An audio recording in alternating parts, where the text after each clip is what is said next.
This is LBC from Global, leading Britain's conversation with James O'Brien. Good morning. It is 4 minutes after 10 and you are listening to James O'Brien on LBC. If you have just that sort of strange little feeling in the back of your mind that you've heard Donald Trump talk about 2 weeks before, fear not. I've got something quite reassuring for you. Your memory is not playing tricks on you. And I mentioned in the little talk up a moment ago that I just got sent a book about the July the 7th attacks on this city. It's really focused my mind. I have to read it because I'm reviewing it. So it kind of really brought home to me the human condition forgets, doesn't it? I think it has to. I think it's an evolutionary advantage to be able to forget things. I mean, trauma stays with you. It's a great line that a lot of therapists use that really stings. The body keeps the score. Trauma is a physical experience. The release of hormones when you're frightened. The body keeps the score. Trauma stays with you. But the human condition also lends itself to extraordinary acts of recovery or forgetting. I don't know if you know what happened on that day in this studio, not literally this studio, but at about 10 to 10, Nick started getting reports that there'd been some sort of power outage on the London Underground. And by about 10 past 10, and we crossed over at the usual time at 10 o'clock, it was clear that London had been the target of an unprecedented terrorist attack.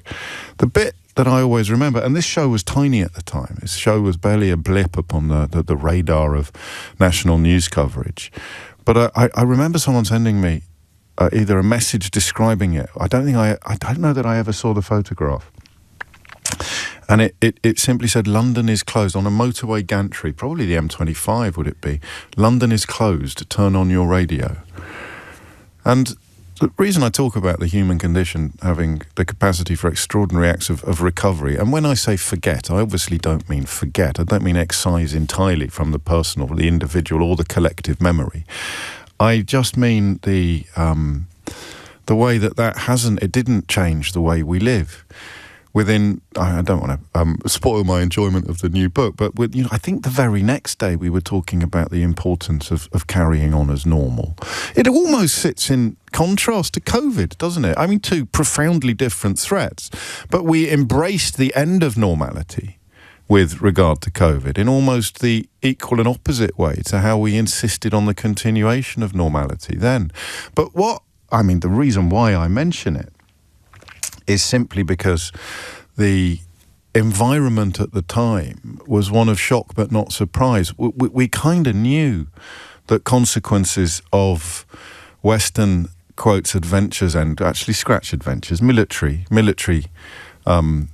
activity in the Middle East had created, whether you agree with it or not, and I don't think anyone can agree with the terror attacks, but whether you agree with this analysis of the rationale behind them or not, we lived in a country that knew, that was braced almost for what I would loosely describe as revenge attacks. You have a Labour government between 1997 and 2010 that was pretty impressive on all sorts of fronts, whether you want to look at access to tertiary education, whether you want to look at child poverty, whether you want to look at general economic health, all of those things, prior to the global economic collapse of 2008, which international history recognises. Gordon Brown and Alistair Darling did more than almost any other figures on the world stage to lead the global powers out of that crisis. Of course, in Brexit Britain, where you get your news from the Daily Mail or their broadcasting equivalents, Gordon Brown was somehow to blame for the 2008 financial crisis, and he sold the gold. But in the real world, that was a really powerful period of British politics, both domestically and internationally. But the shadow cast by the decision to go to war in Iraq alongside George W. Bush in many ways defines the legacy of Tony Blair in the minds of many people. I think unfairly, but I think I'm probably being accurate when I say that. It defines the legacy. interventions in Kosovo, interventions elsewhere that are judged to have been great successes, even sometimes in the face of international opposition. But they went for the hat-trick, and it was a disaster by any account. So you've got that muscle memory for the Labour Party as well, the idea that a Labour government going in alongside a perhaps less than stable American administration will bring back many, many memories of what happened as a consequence of Gulf War II, of going into Iraq alongside George W. Bush, but also, of course, of what happened afterwards. What happened afterwards could be crucial, is crucial, and can't be ignored. Why am I talking about all this? I don't really know. Well, I do know, but it's not entirely relevant to the question that I'm about to ask you.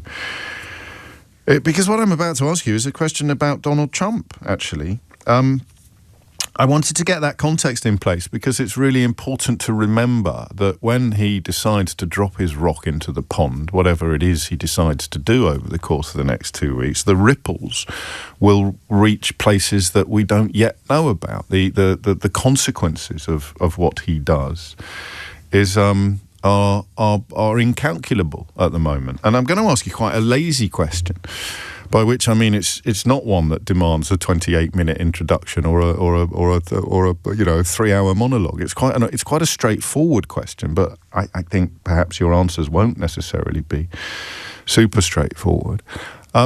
I want to play you something vaguely funny first, if I may. I don't know if you're aware of Donald Trump saying he's going to come to a decision in the next 2 weeks. We suggested yesterday that two things determine Donald Trump's decision-making process. The first is the easiest to map. What is best for me? What is best for me? What will make me like my reflection in the mirror even more than I do already when I look at it after making this decision? And the second is the, I think, fair observation that he's never done anything that Vladimir Putin would disapprove of. From Ukraine to domestic politics, he's never done anything that Vladimir Putin would disapprove of. So he's waiting, isn't he? He's either waiting to see which direction the crowd runs in so that he can then push his way to the front of it and claim that he's leading, or he's waiting to get his instructions from the Kremlin. I know that's a little bit tinfoil hat. I'm fully conscious of that, and although I'm not going to apologise, I'm absolutely going to acknowledge it. And the other element of the conversation, of course, will be the fact that he doesn't know because it's not obvious. He makes his decisions based on who spoke to him most recently or the last voice that he heard. It's most obvious during the tariffs thing. So it's not obvious to him what is best for him to do. Shall I pardon the people that stormed the Capitol on January the 6th? Hell yeah. I mean, I can see why that's good. A, it keeps alive the lie that I actually want. B, it tells people minded to murder public officials that if they do it in my name, they'll get released from jail or they won't face any charges. C, it terrorizes and terrifies both the population and the elected politicians that represent. Easy to decide what to do in that context. Shall I introduce tariffs? Well, yeah, that's a great idea because it's going to both raise. I mean, it's just crazy, but the people are too stupid to understand it, and they'll think I'm a genius because I'm doing so. So you can usually pick the path that he will follow, and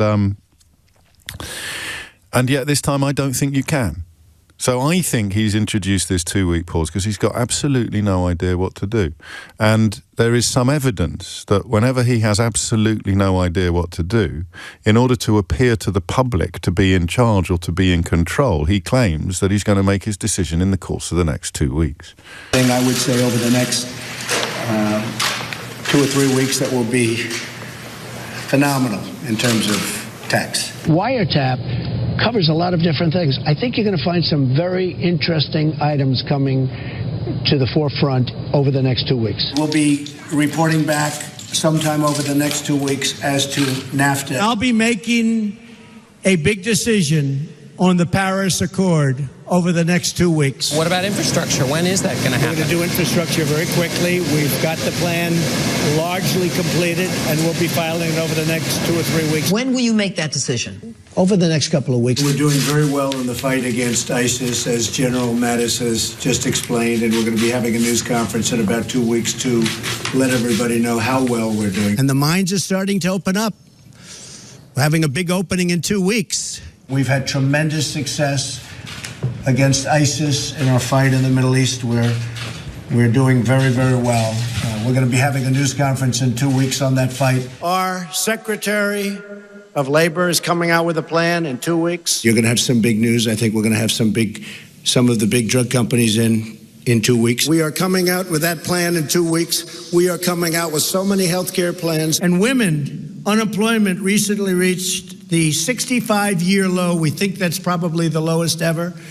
But as I've been saying, in 2 weeks or 3 weeks, it will be. Within 2 weeks, I think you'll be historic numbers. We're signing that deal in 2 weeks. We have the dumbest immigration laws in the whole world. Watch what happens over the next couple of weeks, folks. Wait till you see what happens over the next couple of weeks. You're going to see a very secure border. We'll see what happens over the next couple of weeks. We're going to be seeing a lot over the next couple of weeks. I like her very much. In fact, I'll be seeing her in 2 weeks. And we're going to have another big announcement in 2 weeks that'll take place over the next 2 weeks. And we're doing one other thing that, believe it or not, is even bigger, but you'll be seeing that over the next 2 weeks. It doesn't have to be today. It can be tomorrow. And it can be in 2 weeks from now. You understand? I said, do me a favor. Tell the Prime Minister that I'll call him back in 2 weeks. I'm busy. He said, 2 weeks? That's a long time. It'll be under construction very shortly, in a couple of weeks. The peak, the highest point of death rates, remember this, is likely to hit in 2 weeks. We have tests coming out perhaps over the next 2 weeks that will blow the whole industry away. And you'll be seeing this over the next couple of weeks. 2 weeks. Some people suggesting it says he can't count any higher, but obviously that's not true. It's mildly amusing. Now listening to that in its entirety, I'm wondering about the psychology of it, what you think he's actually doing there. But that wasn't going to be my first question this morning. My first question this morning was going to be, what do you think he's going to do? Now, nobody knows. And crucially, he genuinely doesn't. He hasn't got a clue. Because he's not listening to military experts, he's not listening to his generals, he's listening to them, but he's not going to make the decision based on what the intelligence tells him, based on what the experts tell him, based on what Israel tells him, based on what the European Union allies tell him. He's not going to make the decision based on anything that is traditional, factual or evidential. He's going to make the decision based upon his narcissistic self-reward. He's going to make the decision based upon what he thinks is best for him. That's why he's given himself 2 more weeks to do it. It's not about Iran's nuclear capability. It's not about geopolitics. It's not about threats to American troops. It's what's best for me, Donald J. Trump. And he's given himself a little bit more breathing space. He may not need all of it, but that's what he's done. A proper leader, of course, would move decisively and quickly, rule out action or engage in action. But he's not a proper leader. He's a narcissistic creation. What do you think he's going to do and why? 0345 6060 973 is the number that you need. And the why of it is really important. The why of why you think he will do what he's going to do. Shall I tell you what I think? I don't think he's going to do it. This isn't a prediction, because you can't use the skills I use to predict, for example, every single twist and turn of Brexit, or Boris Johnson's prime ministerial career, or the impact of Liz Truss's fiscal moment. You can't use skills, intelligence and knowledge to predict what Donald Trump will do next. You have to use a completely different set of criteria. I don't even know what they are. I'm almost like reading the tea leaves or trusting my gut. I don't think he'll do it. And that's why he's paused, because he doesn't want to announce yet that he's not going to. But I want to know what you think. What do you think he is going to do, and why? Hit the numbers now, you will get through, okay? And don't hold back on this. You know as much about this as I do, and your understanding of the situation is probably greater than the man that we're talking about, Donald Trump. It's 10:17. James O'Brien on LBC. Always says this, James, says Davey, in a text that I think was probably sent just before I played out the proof that he always says this. Everything will always happen in 2 weeks. Everything. It's just to buy him time, as he has no idea what to do. He's probably waiting for his buddy Vlad to WhatsApp him his latest instructions. In relation to Donald Trump, it would be, writes Gary, wholly unwise to assume that the Iranians do not have the capability of using a dirty bomb, even if they don't have the capability of using a nuclear weapon at the current time. It would therefore be foolhardy of of Trump to believe that there would be no consequences to actions that the Americans may take against the Iranians.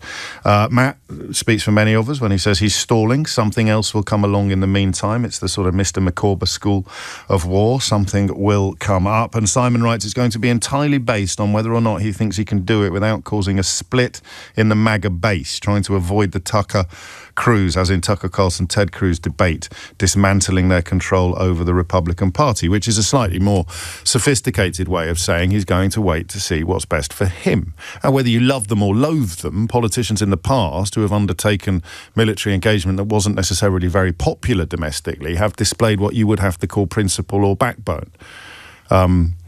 I don't know that anyone's ever accused Donald Trump of having either principles or backbone. So what do you think he's going to do and why? 0345 6060 973 is the number you need. Gay's in Bath. Gay, where are we going to start this morning? Well, it's all too worrying, and I just wonder if Trump's finally realised that it's rather serious and it isn't going to go away with just a bombing of any site where nuclear weapons might be being built. But also, I think he realises now that he's got a very weak chap in Pete Hegseth heading up the military.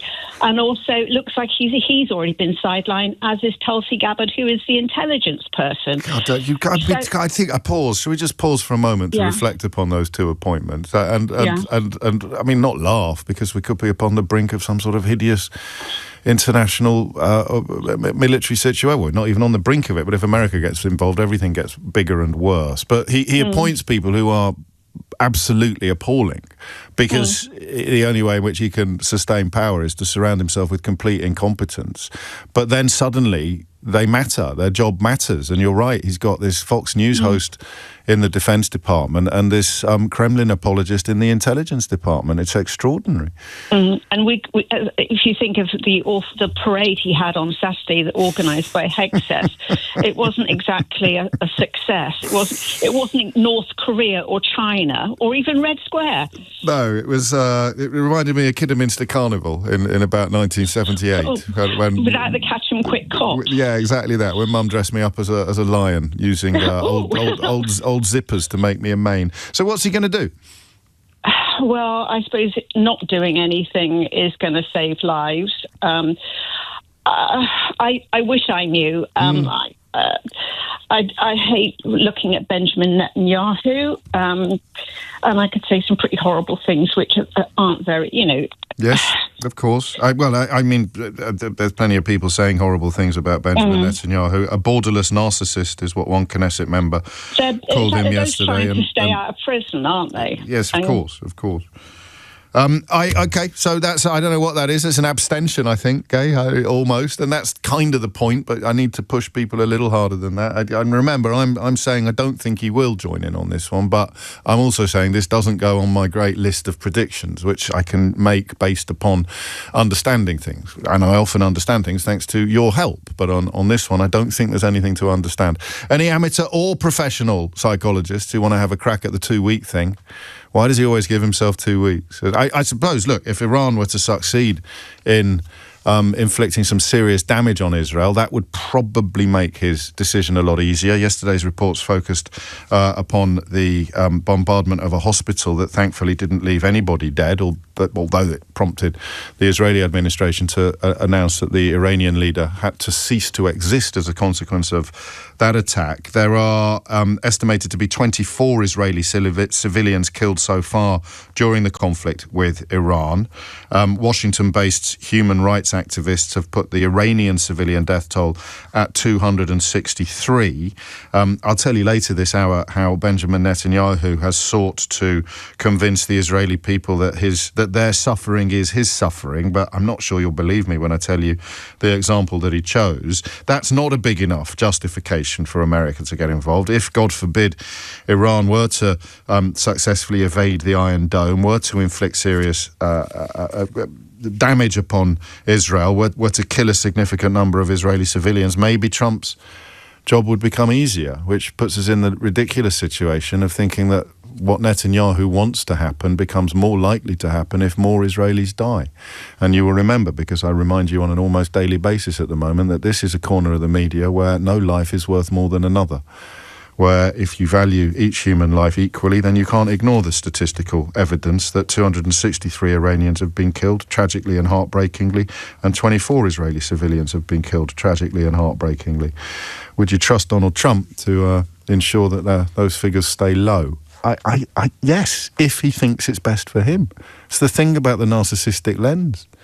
If he thinks that bolsters his popularity or his self-regard more than getting involved, then he won't get involved. And at the moment, my waters tell me that that's the way he'll jump. 10:25 is the time, absent any major incident, development or attack. John's in Paris in France, as opposed to Texas. John, what would you like to say? So I agree with you that he's not going to go into this war. And personally, I think that's a good thing. I was a British soldier until 4 years ago. Okay. And nobody who's ever been to war or fought in any military capacity ever wants to start another unwinnable war. The only people who want to start wars and go into wars tend to be armchair generals in the media or in our political systems. Yeah. And I think I have a lot of respect. I don't say this often, but for Trump, I have a lot of respect for him because the pro-Israeli lobby is very, very powerful in the US and here in the UK. And I think Benjamin Netanyahu has kind of pushed himself too far, and now the world sees that following Israel's lead all the time is not good for the world. He's not sanctioned Israel really in any way, and despite the early reports that they'd known nothing about what happened last weekend, it's pretty clear now that they knew everything about what happened last weekend. So they may not have joined in, but they certainly did nothing to stop it. It's challenging for people because I don't know how much you know about US politics, but there's a group called AIPAC, and they used to be called ASMPAC. They're very powerful. That's why Joe Biden, despite what he said, he's fearful of that lobby because they have a lot of money. And they have a lot of influence. Of course, they do. Yeah, exactly. And it's the same here in the UK. With the Conservative Friends of Israel group, where you have people like Priti Patel. She went on a jolly mission and never got punished for it. I spent time in the Conservative Party as an activist, and I know generally how powerful the pro-Israel lobby here is in the UK. I think most people listening to this programme do. I know you're not claiming any particular levels of unique insight, but it is obviously a well-drilled observation. And if Donald Trump were to defy the wishes of the Israeli administration and many of their supporters outside of Israel, then I can see why you would admire him. It wouldn't matter whether he was doing it for reasons of self-interest or principle. You would get the result that you wanted to see, and many people want to see the same result. I don't know why. Well, that doesn't explain why you think he won't go in with Israel. So he doesn't want to. If you look at over the last few days, people like Tucker Carlson and the other. Steve Bannon has come out against Netanyahu as well, I think. Yeah, even Joe Rogan, who is credited as being the podcasters who kind of pushed him to reach a new audience to get elected. They've turned against him. They don't want to see a foreign war. They don't want to see another country and America being brought, because just bombing from the air that doesn't win wars. No country has ever won a war just by bombing from the air. You have to physically be there, and there's no solution. Just bombing a reactor or a nuclear facility doesn't mean that the regime will capitulate. And who have they got to replace it? They've got the Shah, the Pahlavis, the Shah's son. They were a dictatorship. That's why Iran hates Israel, because at the time of the Shah, the Israelis were the best friends of the Shah, helping train the Shah's torture teams and regime thugs to keep. And I'm not saying the IRGC or anybody, the mullahs, are any better, but there's a genuine reason why the Iranians hate the Israelis. There is, if somebody tortured your family or your grandparents. We've covered a lot of that this week, and the split among Iranian opposition to the administration between people who would welcome any intervention that toppled the regime and people who desperately desire the toppling of the regime, but absolutely don't want it to be facilitated or achieved by Israel, whether alongside the United States of America or not. I mean, I would remind you of the 1953 coup in Iran, which was essentially masterminded by the United States, the TP Ajax project, and the UK were in lockstep with the States on that. I needed a bit of a crash course on that particular chapter yesterday after a caller brought it to my attention, but and I mention it only because once you start tugging at the threads of history, almost any opinion can fall apart, and looking at why he might not do this now, I think you've hit upon the biggest button, which would be because the people whose adulation he craves, if you want to be psychological about it, or whose support he needs, if you want to be political about it, are at best split and at worst opposed, and that may define which direction he goes in. Thank you, John. 10:30 is the time. More of your calls after the very latest headlines with Thomas Watts. James O'Brien on LBC. 10:33 is the time. Nicola's not very happy, although looking at her history of messages, I'm not sure she ever has been. The pro-Israel lobby, in quotes, is powerful. You scumbag, O'Brien, writes Nicola. And then another message, 1 minute later. You invite the worst anti-Semite callers, James. You're on quite a roll today. So, I get messages like that.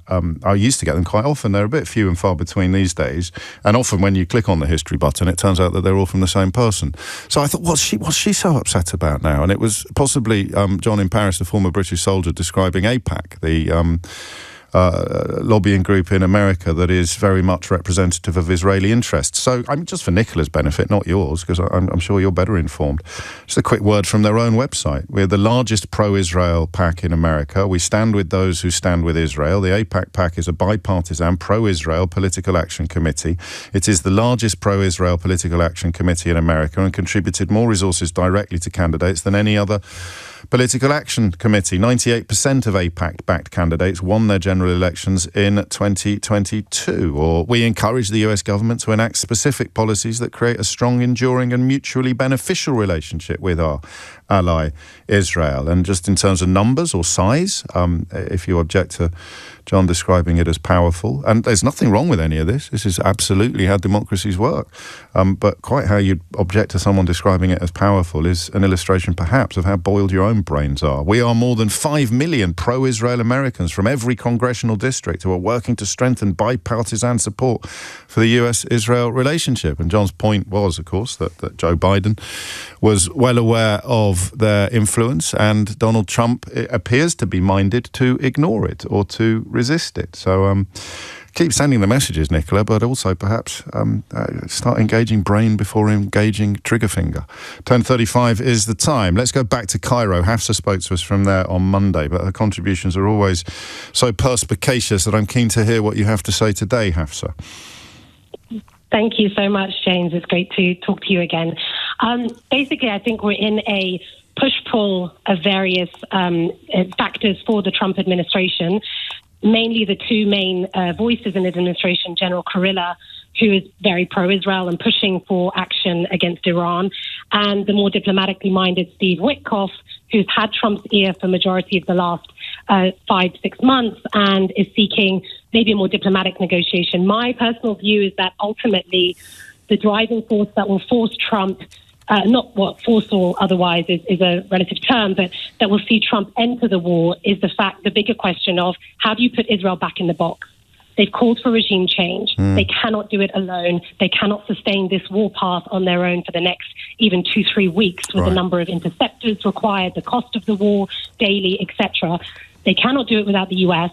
So any ceasefire in their eyes that keeps the Islamic Republic in the state, with the leadership that it has, is effective defeat. So how do you square that circle? And the US-Israel relationship is such that the Americans would not have Israel defeated in the region. And bear in mind that over the last 21 months, outside of just Gaza and the occupied Palestinian territories in the West Bank, we've seen aggression in Lebanon, which has imposed a ceasefire that allows Israel to hit Lebanon periodically. We have incursions into Syria that are entrenching. This is a regional expansion that is broadly supported by the Israeli public, even if they're against the war in Gaza, and at the same time, broadly desired by the majority of the security apparatus and political elite in Israel that have wanted this war. So there is a a growing consensus that this is the war that they need, and Iran is on an existential self-defense narrative. So that crystallizes potential domestic support for this to continue.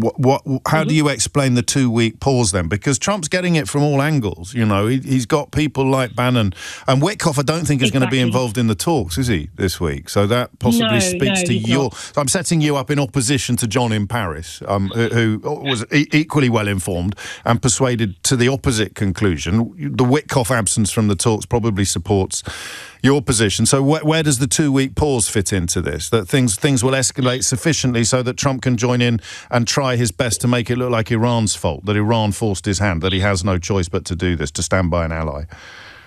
I think the 2-week pause is initiated on the one hand to buy Trump time. Yeah. A friend in the DOD yesterday referred to it as Trump's inshallah, which is a bit of a reference Middle East joke. Josh. But ultimately, I think it's also the case of seeing over the next 2 weeks, how much does Israel really require the Americans in a defensive capacity?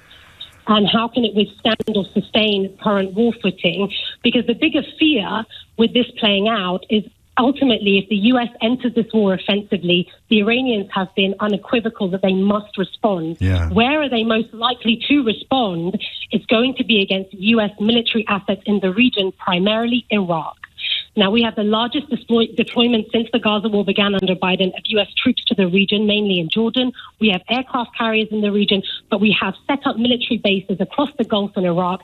The Iranians are not going to hit, I don't believe, the Gulf countries because they are both allied and the rapprochement has become a diplomatic priority for the Iranians. But Iraq is the haven where all kinds of proxy and de facto conflicts can play out. So the fear, obviously, is that Trump becomes another Iraq war president, which is his entire narrative since he entered politics, was to end these wars and end the division of American troops in countries like Iraq. So that is a different type of war scenario that has to be considered as well as he's making his decisions. But that's why I don't fully understand, and forgive me if I've missed it, but that's why I fully don't understand why you think he's going to jump that way. I think that's what's delaying ultimately, I believe that the pressure on the need to defend Israel and protect Israel will outweigh these kinds of narratives.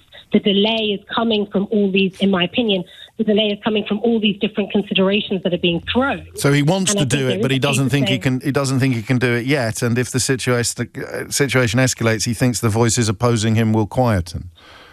He can sell it to his MAGA base. I don't think he can. I'm going to disagree with you on this. I hope I'm right and you're wrong. But I think, I think no. I agree. But I think ultimately we are looking at arguably Trump is in a catch-22 where he can't get any, it doesn't work either way. It's not possible. You can't square that circle positively or negatively. And that's partly where the Israelis have put him. And they've put him there on purpose, believing that when push comes to shove at the end of the line, the Americans will not allow the Iranians to, quote unquote, defeat the Israelis. Well, except for, and you say catch-22, this Eric goes for win-win, which is, I guess, the polar opposite of catch-22. If the Iranians climb down and sue for peace, Trump will say he won, that it was all the art of the deal, blah, blah, blah. If they don't, then he can pressurise Israel to stop because they have achieved their objectives on the nuclear capability front, and then he can say that he has protected American lives and put America first. Either way, he'll claim a win. But those actually, I hadn't read it to the end, those twin scenarios both involve a de-escalation, not an escalation. So if Iran doesn't climb down and if Israel doesn't stop, then Eric's win-win thing falls to pieces, and your analysis replaces it in that he'll be left with little choice. That's the bit I don't get. That's like if I was a... I just say that we have seen no scenario in the last 21 months under any administration where Israel has been forced in any way to climb down or de-escalate. In fact... No, I know, but that's not the same as America joining in. That's not the same as America joining in. Well, I mean, it's a fine line. America joining in offensively. America is involved in this war and has been involved regionally. So that's the fine line. The question is, what can America do offensively purely from the sky that doesn't then bring about a ground war. That is what I believe ultimately. And that's the thing he can't sell to the base is attacks upon bases in Iraq. And that's so well, anyway, I'll read you a message that's coming. Colin's been in touch. So the quality of your callers this morning is staggering. And another one says, holy bleep, a word I can't say on the radio, holy bleep, this woman is articulate. so thank you. That's why and in fact, for Steve at least, I introduced him to the word perspicacious, but now you know why I used it. 10:43 is the time. Wasim is in Barnet. Wasim, what would you like to say? Hi, how are you? Good morning. Firstly, thank you for, hosting me on the show. You're welcome. We really enjoy it, and everyone gets their opinion across. I think, personally, Trump's got two reasons for giving himself some time. No decision should be made on impulse. That's a sign of ADHD, and I don't think he has that. So, he's a wise man. Oh, shut up. Listen, no. No, come on. What's your favourite example of his wisdom? He's a businessman. Well, he certainly played one. He played a businessman on The Apprentice. But give me your favourite example of his wisdom. I'm not a businessman, and Mr. Trump is. He's sitting on billions. I don't think you are, or neither am I. So, what? Give me your favourite example of his wisdom. He was the reason there was no war between India and Pakistan. No, he wasn't. So he called peace there. No, he didn't. He did. Okay, all right. And as he found, didn't he find the cure for the common cold the next day as well? Yeah, he did. Yeah. Oh, no, the man's a genius. I take it all back. Seriously, I can't continue this conversation. Donald Trump is a wise man. What an absolutely ridiculous thing to say. And also the fact that he doesn't act on impulse. What about grabbing women by the genitals? Is that something that he gives lots of thought to before he actually does it, or is that perhaps something that involves acting on impulse? Okay, I see where this is going. All right. Well, it's going to his examples of his behaviour described by himself, as opposed to what you're doing, which is coming up with examples of things that have never happened. He's given himself 2 weeks to make a decision, to take his country into war. The Americans... It's 10:45. James O'Brien on LBC. It's almost like the last fella had read all the compliments coming in about the quality of the calls to the programme and thought, well, I can soon fix that.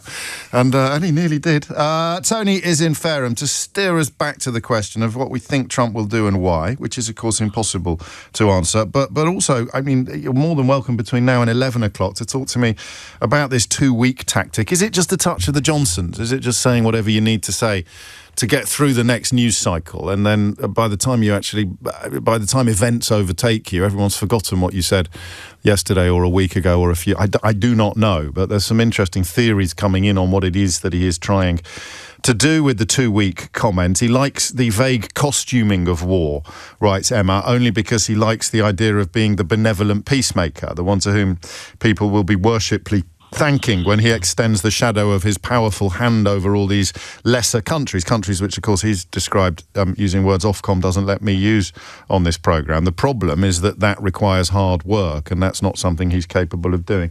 Tony, what would you like to say? Yeah, morning, James. I think he's caught between the devil and the deep blue sea. I think he can be known as either an appeaser or a person that's detached Iran away from Russia and indeed China, which is what I suppose much of the American military would like. And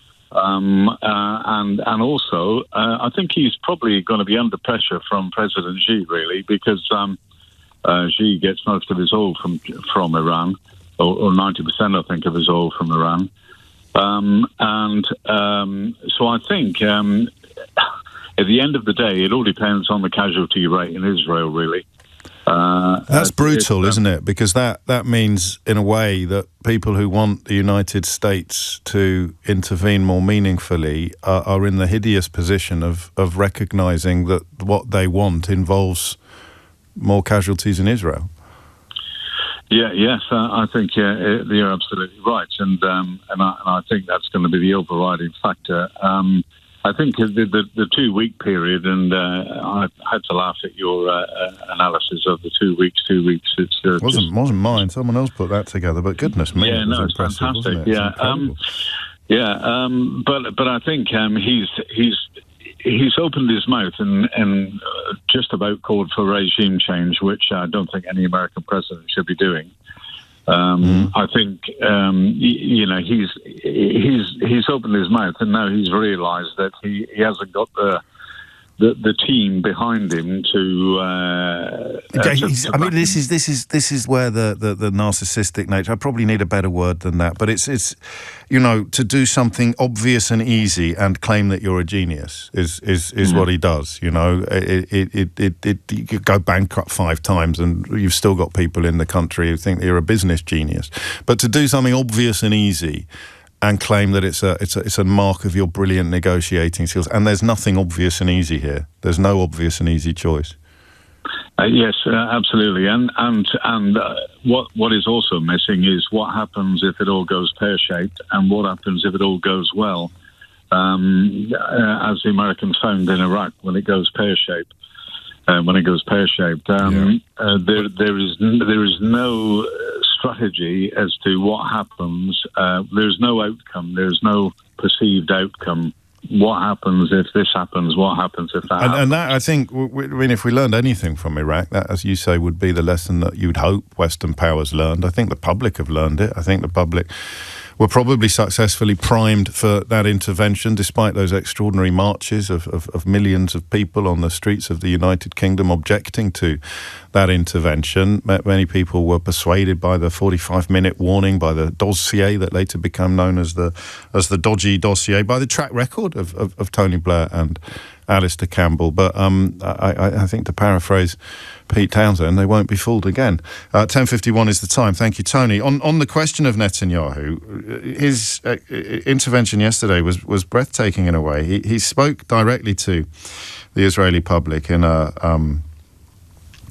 public address.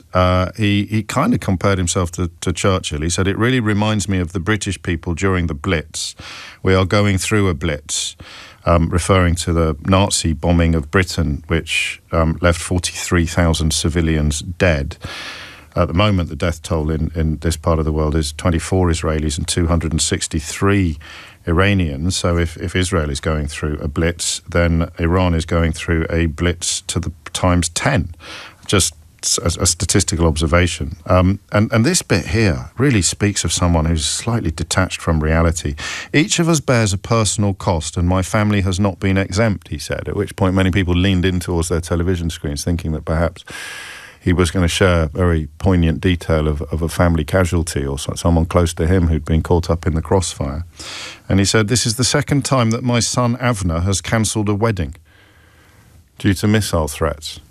It is a personal cost for his fiancée as well, and I must say that my dear wife is a hero and she bears a personal cost." This is reference to well, you know what it's a reference to. They've postponed a wedding, and that gives Benjamin Netanyahu not only an insight into the suffering of people who are burying family members, but also a claim to be paying a personal cost for the continuing conflict. Anat Angrest has a son who has been held hostage by Hamas, or at least since the Hamas attack on Israel on the 7th of October.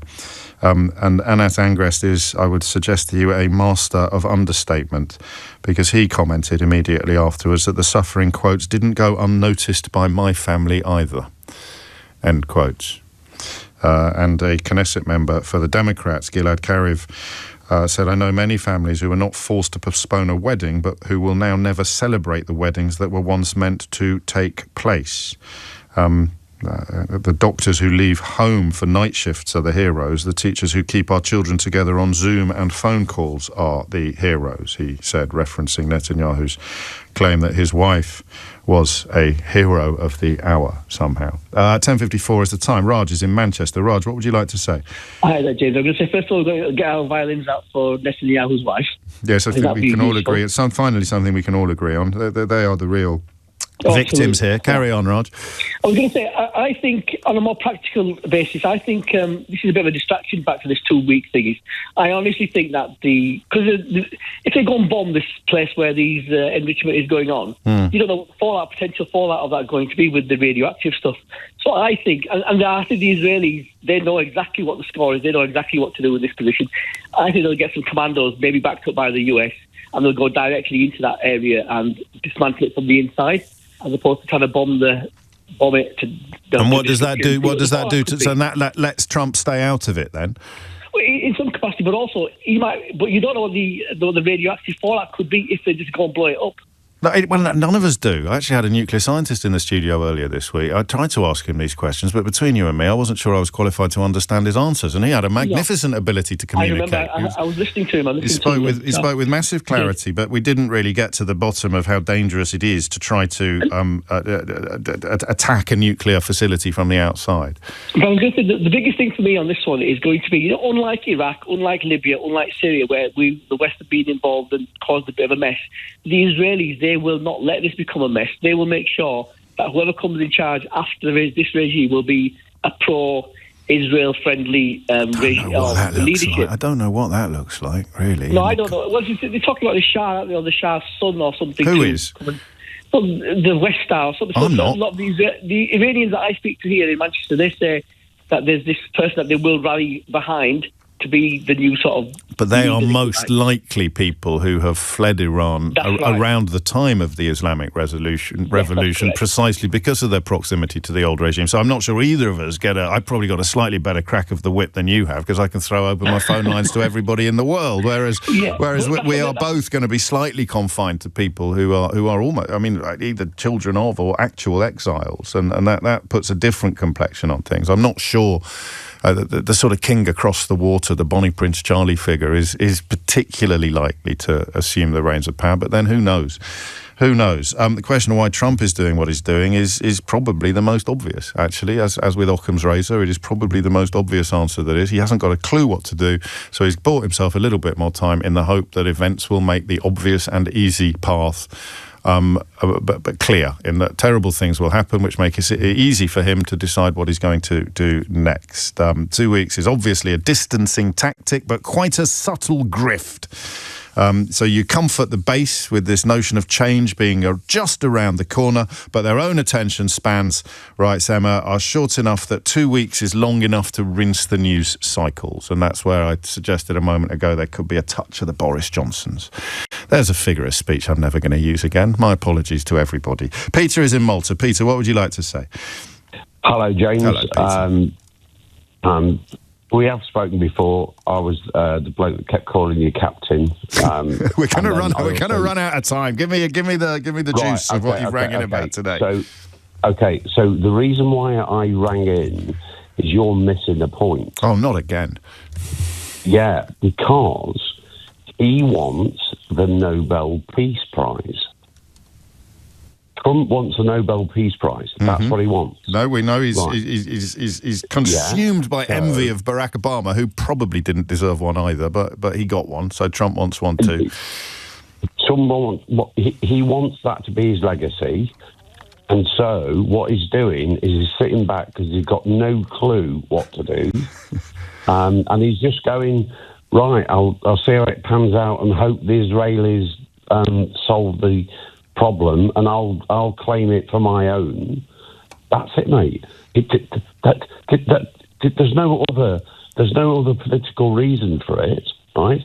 You know, the UK's not going to get involved apart from... If there was... It's not quite that simple. If there was another glittering prize, even more shiny than a Nobel Peace Prize that involved bombing Iran back to the Dark Ages, then he'd do that in a heartbeat. But you're onto something, because, I mean, that quote, the quote from the inaugural address, President Trump said, I know, I'm quoting him now, which it might be helpful, his proudest legacy, his words, will be that of a peacemaker and unifier. I mean, it's a little tricky to sustain that claim when you're in lockstep with Vladimir Putin's bombardment of Kyiv and the rest of Ukraine, and you're essentially speaking out in support of that murderous dictator's illegal invasion of a sovereign territory. But Trump's never been one for consistency. He definitely wants to be able to say, I stopped wars, or I didn't start wars, or I brought peace to an area. I don't know what the shelf life is on the Nobel Peace Prize theory, mate, but I think you're right to remind us of it. It's coming up to 11 o'clock. They are currently debating the assisted dying bill in the House of Commons, and they will be voting on it before Sheila Fogarty's show today is over. And slightly uncharacteristically for me, I haven't got a Scooby-Doo how I would vote were I in the chamber today. What would you do? James O'Brien on LBC. 3 minutes after 11 is the time. If it prevents World War III, who wouldn't want Trump to get the Nobel Peace Prize, asked Caroline, bringing perhaps a much-needed voice of pragmatism to proceedings. I've told you, it's not a new toy, but I've only relatively recently discovered it. I used it in the last hour. I told you I was using it. But when I get a text off you or a WhatsApp, there's a button I can press. That means I can see all the messages that you've sent in recently. So I got this one off Chris. I didn't know what it was about. He said, "Oh, man, catch up again." And I thought, oh, here's a fella who keeps sending me messages while listening on catch up. So I checked, and he does. It's quite amusing. I love the idea that you don't realise you're not listening live. But he sent me this one yesterday, and it occurred to me, if any of my colleagues have also discovered the joys of this button on our switchboard, they're gonna wonder what on earth this is. So yesterday at about 12:20, Chris sent me a message that said, "This lady helped me when I cut my thumb off." So if you missed Mystery Hour yesterday, I think that will work as a fairly good call to arms, won't it? Why on earth would Chris be sending me a message saying, "This lady helped me when I cut my thumb off"? That was a vintage Mystery Hour yesterday, and of course you can get hold of it at Global Player. But we move next to, well, you have to be very sensitive when you're having a conversation about this subject. But I think you'll allow me to say, it feels like we've now been having this conversation for forever. I opened the last hour by speaking about the human capacity, the evolutionary benefit of being able to move on from traumatic experiences. Sometimes, until the moment has actually passed, it feels like it's been going on forever. And the conversation about assisted dying in this country, prompted, of course, by Kim Leadbeater getting the opportunity to bring a private member's bill, feels to me as if it has been going on for absolutely ages. And I don't know that I'm any clearer now than I was at the beginning. People are shifting position. So some MPs have shifted from being opposed to it to being in favour of it. Some have shifted from being in favour of it to being opposed to it. Kim Leadbeater herself has described the UK as being behind the curve among progressive nations on the assisted dying bill, and I thought it was probably slightly too sensitive a subject to indulge in an actual unhinged headline yesterday, but there was one right-wing commentator, I can't remember which one, who can tell the difference between them anymore? But anyway, there was one right-wing commentator who was asking why the left are so keen on killing people after the decriminalisation of abortion this week and the non-partisan. There's nothing left or right about assisted dying, but hey, you're going to get paid by the Telegraph or the Daily Mail to accuse the left wing of wanting to kill people. You're not going to be worried too much about facts, detail or evidence, are you? But I saw that article yesterday. I'm 99% sure I saw it yesterday. It's possible I dreamt it. I ate quite a lot of cheese the night before, but I don't think so.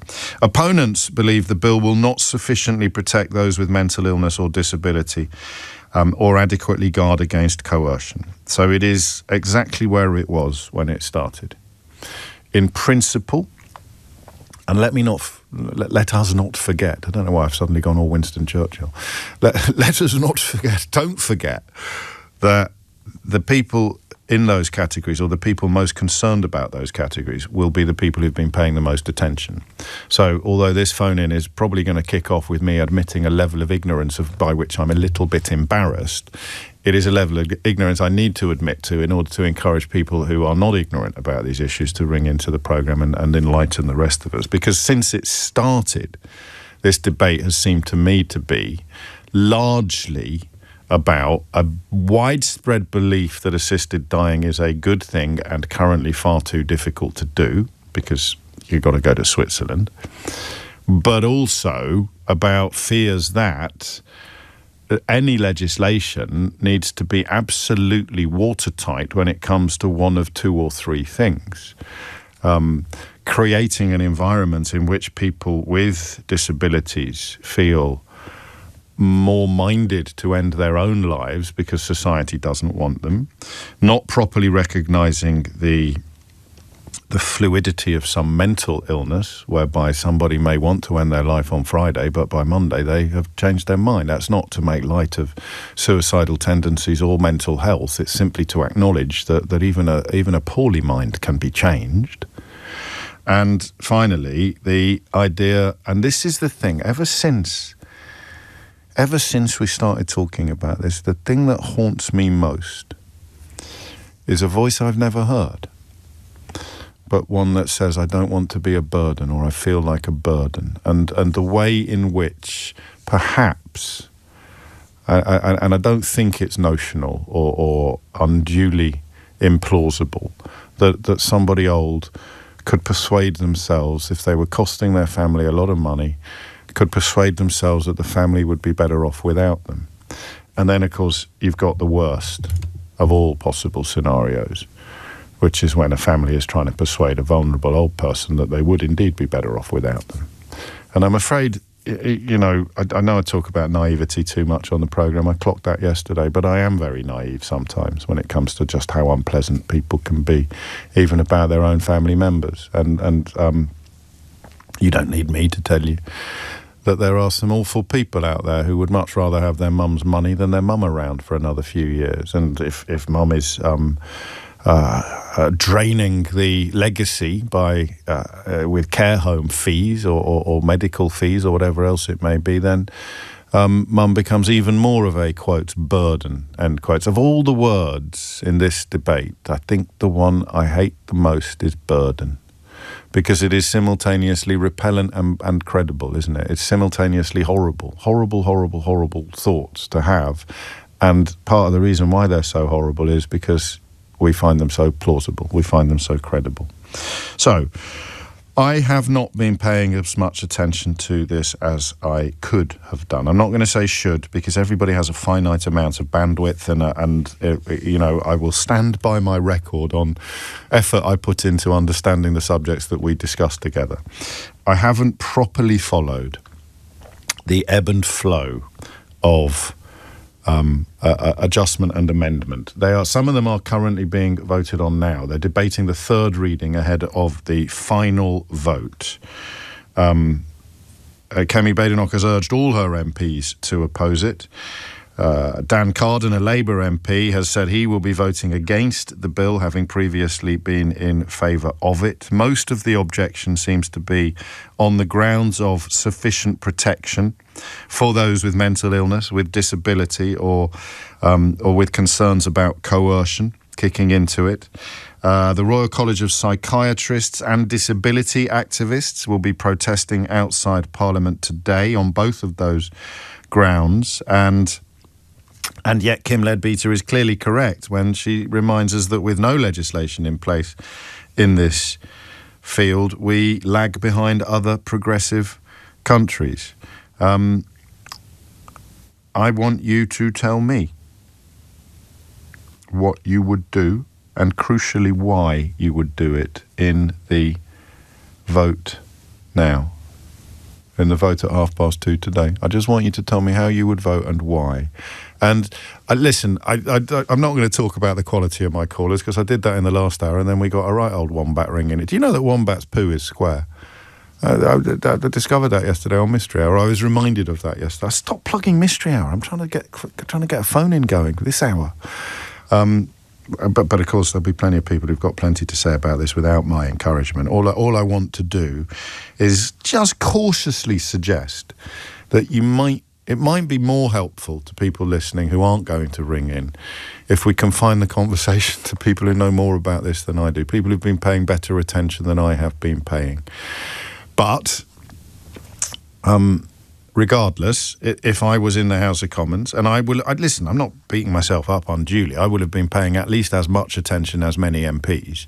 Not all of them. Some of them are very heavily invested in this issue, but I'm pretty sure that if, for example, Kemi Badenoch and I were to compare our understanding and knowledge of the subject, then I'd come up a couple of points at least ahead. But I am particularly keen, even if the last thing on earth you thought you'd do today when you woke up was ring a national radio show, I'm particularly keen to people who've been following every dot and comma, every twist and turn of this incredibly important and incredibly difficult debate. 0345 6060 973. We don't even know whether Keir Starmer will be there. Such is his schedule at the moment, but we do know that he supports the bill. and has reiterated that support. We are behind the curve, Kim Leadbeater said. We've got the law going through the Isle of Man, we've got Jersey, we've got France, we've got various American states, Colorado most recently. Other countries are looking at us and saying, goodness me, why are you not doing what is essentially the right thing to do? Because in simple terms, you are ending the sentence of pain for people who do not want to live with it anymore, whether it's mental or physical pain. People who do not want to live with it anymore, and that seems to me to be an act of unspeakable cruelty. But I also recognise the concerns about, well, you know, the Royal College of Psychiatrists is opposed to it, then you've got to sit up and pay attention. But in order to answer the question that I'm asking you, I don't know. Do you know, I thought I did know then. I thought I did know, but then I read, I literally just read this from Abdullah. That I told you sometimes your messages to me can just send me spinning in the opposite direction. So I read that while talking to you. I'm clever like that. And I was about to say I'd vote for it because the idea of someone being in unbearable pain, being told that they have no choice but to endure it, is unbearable to me. And then Abdullah said, I cherished every moment, every extra second I got with my dad. No amount of money or burden would ever want me to have given that up or to help anybody end their life. So I disagree with you on what we can and can't say about everybody else. But the idea that you just want any nanosecond. Well, no, maybe we're being selfish, Abdullah. So I want another second with my dad, but my dad wants to go. Who are we to stop him? There goes my pendulum, swinging back again to where it was before. And I'm not making light of the subject, but I think you would expect me to cite the 52-48% ratio at some point. I think I'm currently about 52% in favour and 48 against. And when you consider how high the stakes are on this, I wonder whether actually, as with Brexit, we should have a higher threshold. It needs to be 60%. All it needs is a majority of one to get passed in the House of Commons. In my own conscience and heart, I sense that the majority should be bigger than that. But at the moment, it isn't. What would you do? It's 11:16. James O'Brien on LBC.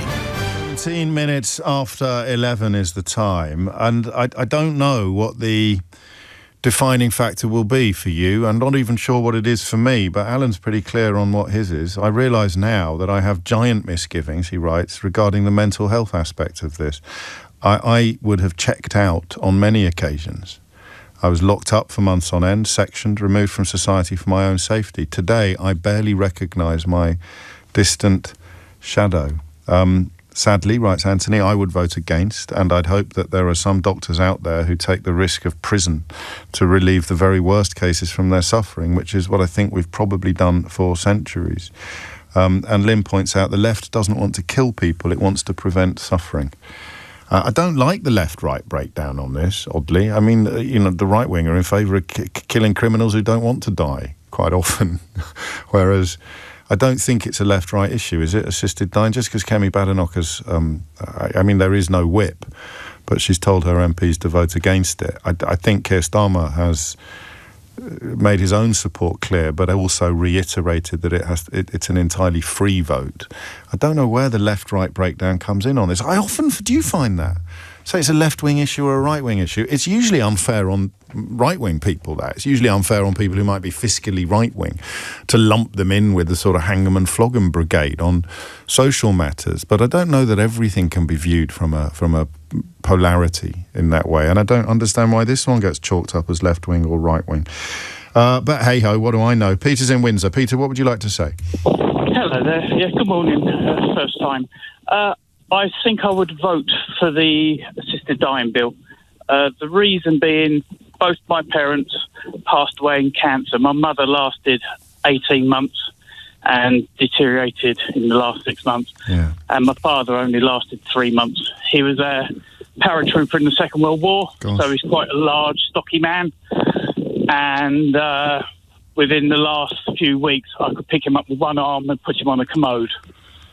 That's how much cancer done to him. That's a powerful image. I'm sorry that you're in a position to share it with us. And are we confident that they would have wanted to to use Alan's comment, yes. to check out early. Even with my mother, when she lasted 18 months, she would have gone after a year. She was in constant agony. She was totally drugged up. And we just had to wait for her to pass away. My father was given 3 months to live, and he went to the day. But the amount of weight he lost was unbelievable, and his dignity. And he was a very strong, powerful man. Yes. And he lost that. And as he said to me one day, he said, if I was a dog, he said, I would have the RSPCA on at me. He said, but for humans, you just have to go through the suffering. Yeah. So that is it. You beautifully, if that's the right word to use, Peter, you articulated the position that I think explains why 75% of the UK public believe in principle that it should be legal in some form in the UK. The misgivings kick in when we start worrying about coercion, about old people convincing themselves that they're a burden. But that's when the what's the word I want? The severity of the illness would become relevant to the legality of the decision, wouldn't it? I would agree with that. But as your lady said who I was talking to before this, if they're going to be a burden on or they think they're going to be a burden on their children, and they're worried about the inheritance they're leaving behind, surely the government or the council should see about how much money they've got before they can make that decision. Yeah, except that if it was both, if it was someone who had a terminal illness and would in other circumstances want to hang on, but they then, and I'm not splitting hairs, this is precisely why this debate is so long and so fragmented, that could be a circumstance in which somebody could be either coerced or a form of self-coercion, if that's even a thing. Peter, thank you. It's a great start to the conversation. I'm very sorry for both of your losses. 22 minutes after 11 is the time. There are religious breakdowns here. British Muslims are overwhelmingly likely to oppose the bill. The poll found that 70% of respondents said if their local MP were to vote for it, it would influence their thinking at the next election. Not completely. It would just make them a bit less, or it would make them less likely to vote for them at the next election, whereas Kemi Badenoch has urged her MPs to vote against the bill as well. Somebody, she said, who has previously been supportive of assisted suicide, this bill is a bad bill. It is not going to deliver. It has not been done properly. And the Royal College of Psychiatrists issued another warning ahead of the vote today, saying that there were still too many unanswered questions about the safeguarding of people with mental illness. It does go to the House of Lords if it passes today, but Luciana Berger, the Labour peer, Lady Berger, urged MPs not to trust that the Lords would be able to make further changes. They should vote against it today if they're unsure about those safeguards. Claire's in Meepham. Claire, what would you like to say? Hi, thanks, James. Firstly, I wanted to say thank you so much for saying you feel ignorant about the question, because I think that's a really brave thing to say and a really great starting point to open debate. Thank you. And you're welcome. You're welcome to my ignorance. Thank you. I hope I can shine some light. Yes. My background is in palliative and end-of-life care for 30 years. I've worked across all areas, so hospices, acute hospital patients' homes. I've also looked after a close family member who died at home. I'm currently run my own business. I'm an advanced care planning advocate and expert, and I support lasting power of attorney. So that's my hat, or my multiple hats that I'm wearing to talk with you. You are qualified, aren't you? Do you know what? I'm learning every day, James. So I learn and learn despite that. Yes.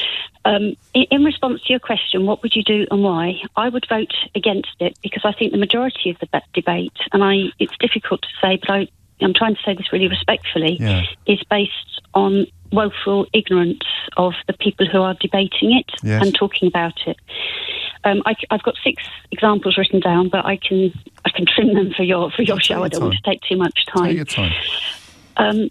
For example, I was listening to Rebecca Wilcox this morning talk on morning television, and I've also responded to this in an open blog to Esther Anson. Okay. But one of the reasons it is cited, and I heard cite this morning, was the awful death that sadly Desmond Wilcox had, and Desmond died of a heart attack. And in the Times, Esther says, "I so wish I could have held his hand instead."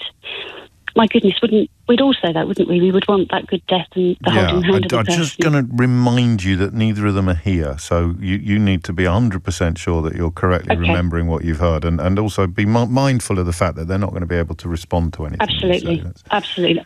I'm responding to an article in the Times, and if it would help, I can give that. And if I make it more general, and I can say that we don't need a law change to not perform cardiopulmonary resuscitation, if that makes sense. So. Right. If I take people out of it and say we don't need to argue, we need to change the law to stop doing CPR, because we can do that already. A second point that I'd like to sort of talk about existing legislation that's often lost in the debate. Yes. People talk about we're forced to suffer. A lot of the debate says, why should we be forced to suffer unbearable treatment? And, James, we're not great as a society of having open and honest discussions and refusing things that we don't want to have. And, for example, we can do an ADRT, an advanced decision to refuse treatment, but yet less than 10%, I think it's about 4% of us have done an advanced decision to refuse treatment. So this is a great opportunity to say, if you don't want something, you don't have to have it. How would that have applied in the case of Peter's dad?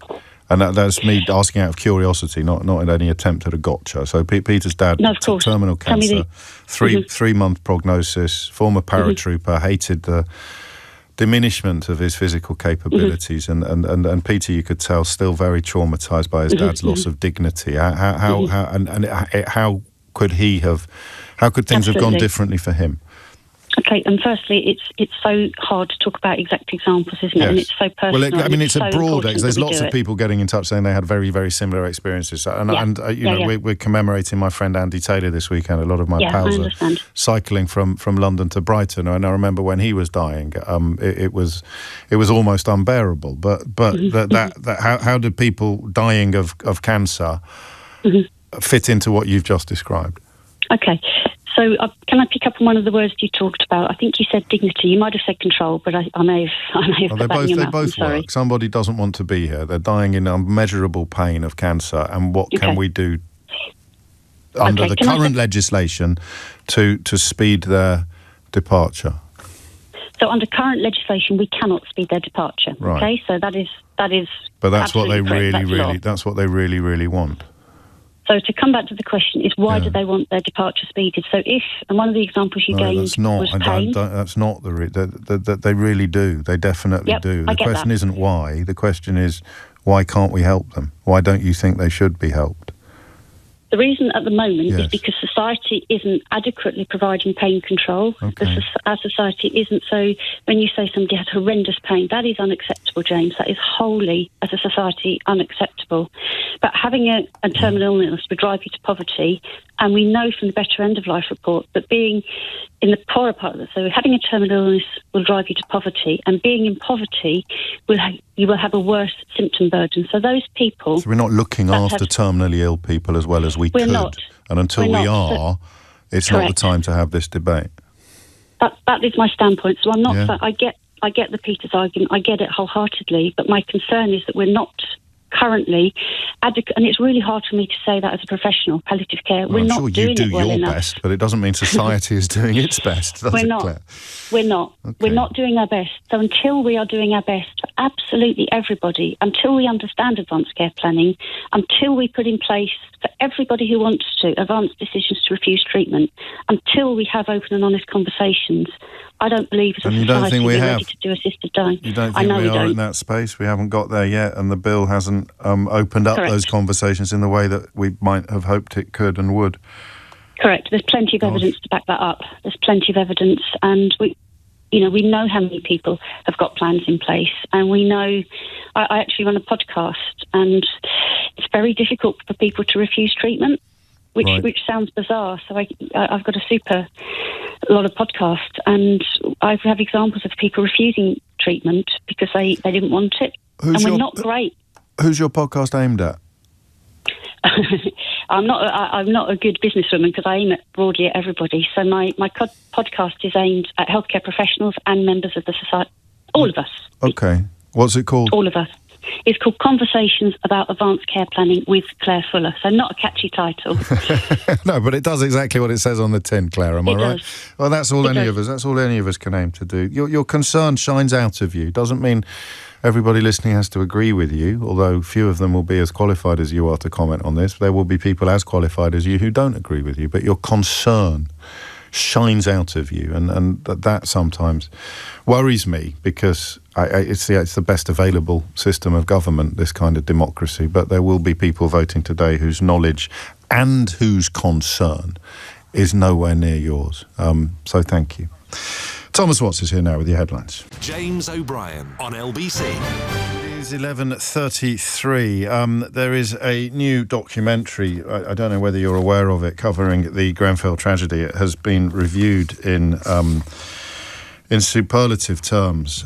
We will be finding out shortly what Ed Daffarn thinks about it. You know Edward. He was one of the early alarms with regard to the imminence, inevitability, likelihood of the tragedy that engulfed the Grenfell Tower. And I thought he'd be quite an interesting person to talk to about how this new film, which of course caused 72 deaths in 2017, has landed with him.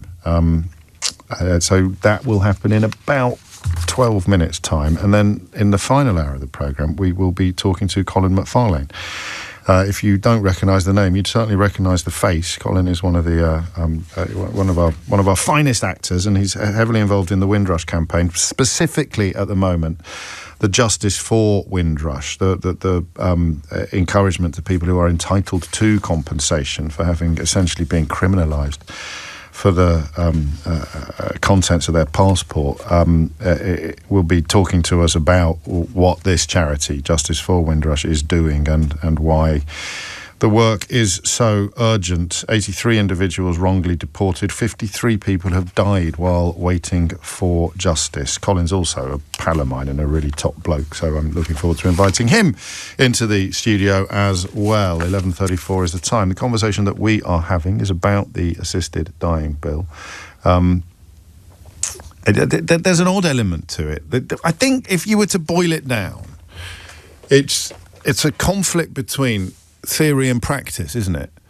It's a conflict between philosophy and practicality, because philosophically some of these points are irresistible. Russell, for example, writes, "My life is my life. It's not yours, it's not society's, and while I'm fit and healthy, I can end it whenever I want. Should I be physically suffering to the extent that I want to end it, then no other human being has the right to deny me the death that I desire.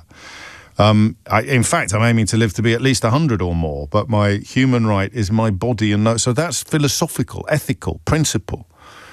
And the only objections come from the practical. I mean, some people will have ethical and philosophical and religious objections. It's not a coincidence that 70% of British Muslims are opposed to it. Many Christians will be as well. I mean, when I was a more engaged Christian than I am now, as in when I was in convent and monastery and church and all of those things, the idea that you are defying God's will. You couldn't bury suicides in consecrated ground. I'm not sure whether you can now. I don't know if that law has ever changed, because it's the ultimate sin to take away your own life, which God has given you. So the religious grounds for opposition to this may strike you as bonkers, but for other people, they are passionately and devoutly held beliefs. But my attitude to religion has almost always been that you are free to believe whatever you want. You're not free to tell me, or indeed Russell, what we can and can't do in our lives according to your religious beliefs that we don't share. That way the Taliban lies, ultimately. So the tension between the practicality and the principle, practical versus principle, philosophy versus reality. And I don't know what I'd do. It would involve speaking to people like Claire, who we just spoke to, and knowing more about what the current alternatives are, what the options are, about what kind of society we live in. Are we sufficiently evolved to make this decision? Do we care enough for our most vulnerable members? You've got a government planning to cut welfare payments for disabled people. Doesn't speak to me of a country that is yet doing everything it can to help its most physically vulnerable members. And therefore, to introduce this escape route, Russell's very powerful points notwithstanding, becomes more complex, right? Thank goodness we've got the greatest minds of our nation pontificating and voting on the subject later this afternoon. 11:37 is the time. Julia is in Lowestoft. Julia, what would you like to say? Good morning. Hello, Julia. It's very nice to speak to you, especially on this really sad thing that's going through Parliament. I'm really upset about it. Go on, take your time.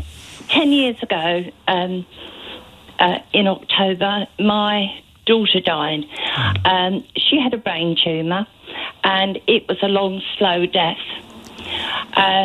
She lost her hearing, partially sighted, couldn't swallow, only just soft foods. Right.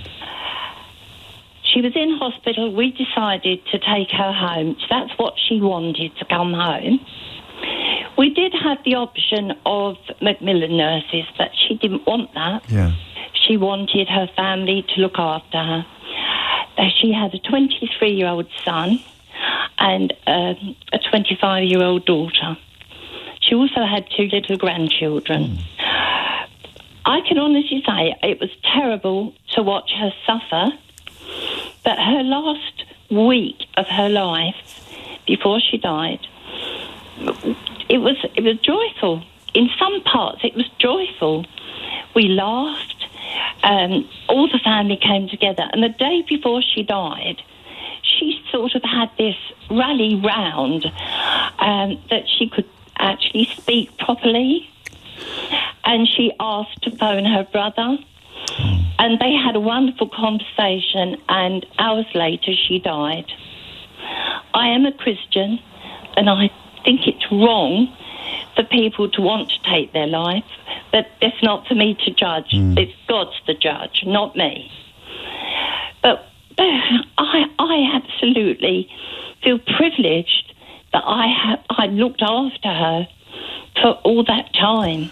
You describe a beautiful thing, but I do need to just introduce to our conversation, Julia, that the fact that it's not going to be compulsory. A change in legislation wouldn't have taken away your daughter's freedom to have the end that she had. Oh, no, I understand that, James. I do understand that. But I listened to that lovely man earlier on who had MS. I know he's suffering, but wow, what could he give to the rest of the world? I mean, I was inspired by him today, the way he spoke. He could tutor people. He could go into university. But again, I mean, it's the tension here. The point is always going to be personal choice, and neither of us would want to take away anybody else's personal choice. But in the absence of legislation, Claire's brilliant contribution notwithstanding, the widespread perception is, as Russ highlighted, that we don't have personal choice. I mean, as a healthy person, I have the choice in this matter. And as an unhealthy person, as a terminally ill person, I would lack the physical capability to do it. And with the physical capability goes my choice. My choice is taken away from me. And that's what people struggle with, I think, Julia. Yeah. I just think there's so many things going on at the moment. That's true. You could find a cure for something next week. You could. And they're gone. I just find it so wrong. I know you do, and you've managed, if you'd allow me to say this, because I know it comes from your religious faith, this position, and who knows, it's a bit chicken and egg sometimes, religion, isn't it? Who knows what we'd be like if we didn't have the religious upbringings and the religious insights that we have, but you've managed to articulate it in a much gentler way than some other people who cite faith as their reasons for objection, a much kinder way. I'm really grateful to you for that. Thank you, James. No, thank you, Julia, and take care. You sound far too young to be a great-grandmother, by the way. I am. I'm 83. You are not. I am. Oh, flipping heck, honestly. Whatever next. Julia, you take care. And thank you. And thank you for that. James. No, thank you, Julia. It's 11:42. You're listening to Julia and James on LBC, where I think if I needed any evidence to support my position about the conflict between practicality and principle, between philosophy what's the word I want? The kind of actual reality of it, as opposed to the theory of it, then there it is. Fumi's in Ealing. Fumi, what would you like to say? Hi, James. I was just going to say, like you, I'm not on the fence, but I'm almost 50-50 on this. Yes. It's not clear-cut. And, okay, I'm a committed Christian, but I also have sickle cell anemia. Right. And I don't know how much people Google it, sickle cell anemia, anyone who hasn't heard of it before. Hereditary, and we have crises now and then. Yes. Caused basically by blood cells clumping together. James, when it's a bad episode, when it's a severe episode, the pain is terrific. The pain is so strong. I'm a Christian. Yeah. I believe in the sanctity of life. I have confidence in scientists and doctors that eventually, in almost every illness, including cancer, a cure will be found. Yes. God has the power over life and death, but there are times when I've lain in a hospital bed with a morphine pump going into my arm, still in pain, still crying, and I thought, you know what, Lord Jesus, please, this is enough. I can go. I just want to die. Sure. And it's a difficult thing to say or to think as a Christian. You know, it's please don't take this from me or let me go. So I don't think it's clear cut. People say, oh, those with a faith are against assisted dying, and those without a faith are pro, or the other way around. You know, lots of people without a faith are against it. I know I'm stating the obvious, but it's really not clear cut. I mean, the pain is relentless. You know, and I can imagine pain from dying of cancer would be even worse. You know, it's like a hammer just constantly pounding into you. You're just in pain all over. Well, Claire would totally drained. I think Claire would say we need to be better at managing the pain as a society before we have the conversation about giving people the right to end it. Oh, my Lord, how do you manage pain? I don't know. Do you know what I mean? I'm in a morphine pump. I'm lying on a hospital bed on a morphine pump and still in pain. But here you are on the other side talking to me again. Yes. So, you know, what if you had made that decision in that moment of epic pain, and now you wouldn't be here. You wouldn't be talking to me. Not that talking to me is a particular win in life for me. Sign of life. Sign of a good life. Exactly. I wouldn't claim that necessarily, but you take my point. Yes, I do. But it's, oh God, James, so difficult. There it is, that's why. It's so difficult. I won't condemn anyone. I find I can't condemn anyone, both, you know, on either side of the argument. No, who am I to judge them? And that's why it's one of the very, very, very rare days when we're discussing something happening in Parliament from the point of view of what we would do if we were there. Yes. And the short answer is I'm not 100% sure what I'd do. I'd certainly be listening to the debate, exactly. but should they be listening to Indeed. us? Are we bringing? I imagine we're bringing at least as much insight to the conversation as anybody in the House of Commons is. Indeed, honestly. Oh boy. Honestly, it's a really difficult one, to put it mildly. It really is. On the plus side, though, James, I've had friends come to visit me in hospital and I thought, my God, this is what it's like to have a condition, right? I'm giving up smoking. I don't need a 10-point plan. I am giving up smoking today. Let me look after my healthy body. That is I like it. Yeah. I like it. All of those things we could. Again, as with Julia, thank you for bringing your perspective so generously and considerately, albeit that two women of faith there, in different positions, but both justifying their position quite beautifully, and I don't use that word lightly. Thank you, Fumi. It is 11:46. You are listening to James O'Brien on LBC. Up next, Ed Daffarn will join us once again. He appears in this new documentary about Grenfell and has, as regular listeners will know, been a reliable and incredibly compassionate guide to what happened that night, the run-up to that tragedy, which he in many ways predicted, not that he takes any pride at all in that fact, and of course the aftermath, and we'll find out what he thinks about this new tragedy, this new documentary about the tragedy, Grenfell Uncovered, after this. James O'Brien on LBC. It is 10 to 12 and you are listening to James O'Brien on LBC. I've told you this story on a couple of occasions, but I'm going to tell it again because look, 8 years have passed and I'm not sure the changes that some of us thought would be inevitable have actually unfolded. We'll discover a little more about that in a moment. But on the morning of the Grenfell Tower tragedy, I was on my way into work, and my phone started pinging, obviously with the news, but also with people. I was on Twitter at the time, referring me to the blog that had been written for months by Edward Daffarn and others, that was warning and predicting the tragedy that we were watching on our screens. I'd never had a moment in my life of the planets aligning in quite such a poignant and heartbreaking way, because the tragedy was traumatic enough simply to watch, whether you had any connection with that part of London or the people in the tower or not. It was hideous to watch, heartbreaking, horrifying to watch, but to read at the same time a sort of documentary evidence that the contributing factors had been both identified and very passionately complained about was a moment I will never forget, or indeed ever fully get over, because, you know, when you do what I do for a living, there's a part of you that thinks you should have been over that much sooner, and how could you possibly have been so unaware of it, particularly because our studios for some of that period were just around the corner. But they've made a documentary out of it, and that is why Edward is back in the studio today. Ed, it's always good to see you. I suppose we need to start. We'll have a little listen to a little clip of this Netflix documentary, and then we'll put you, for I think, in the role of, you can give us your thoughts and impressions of the film itself.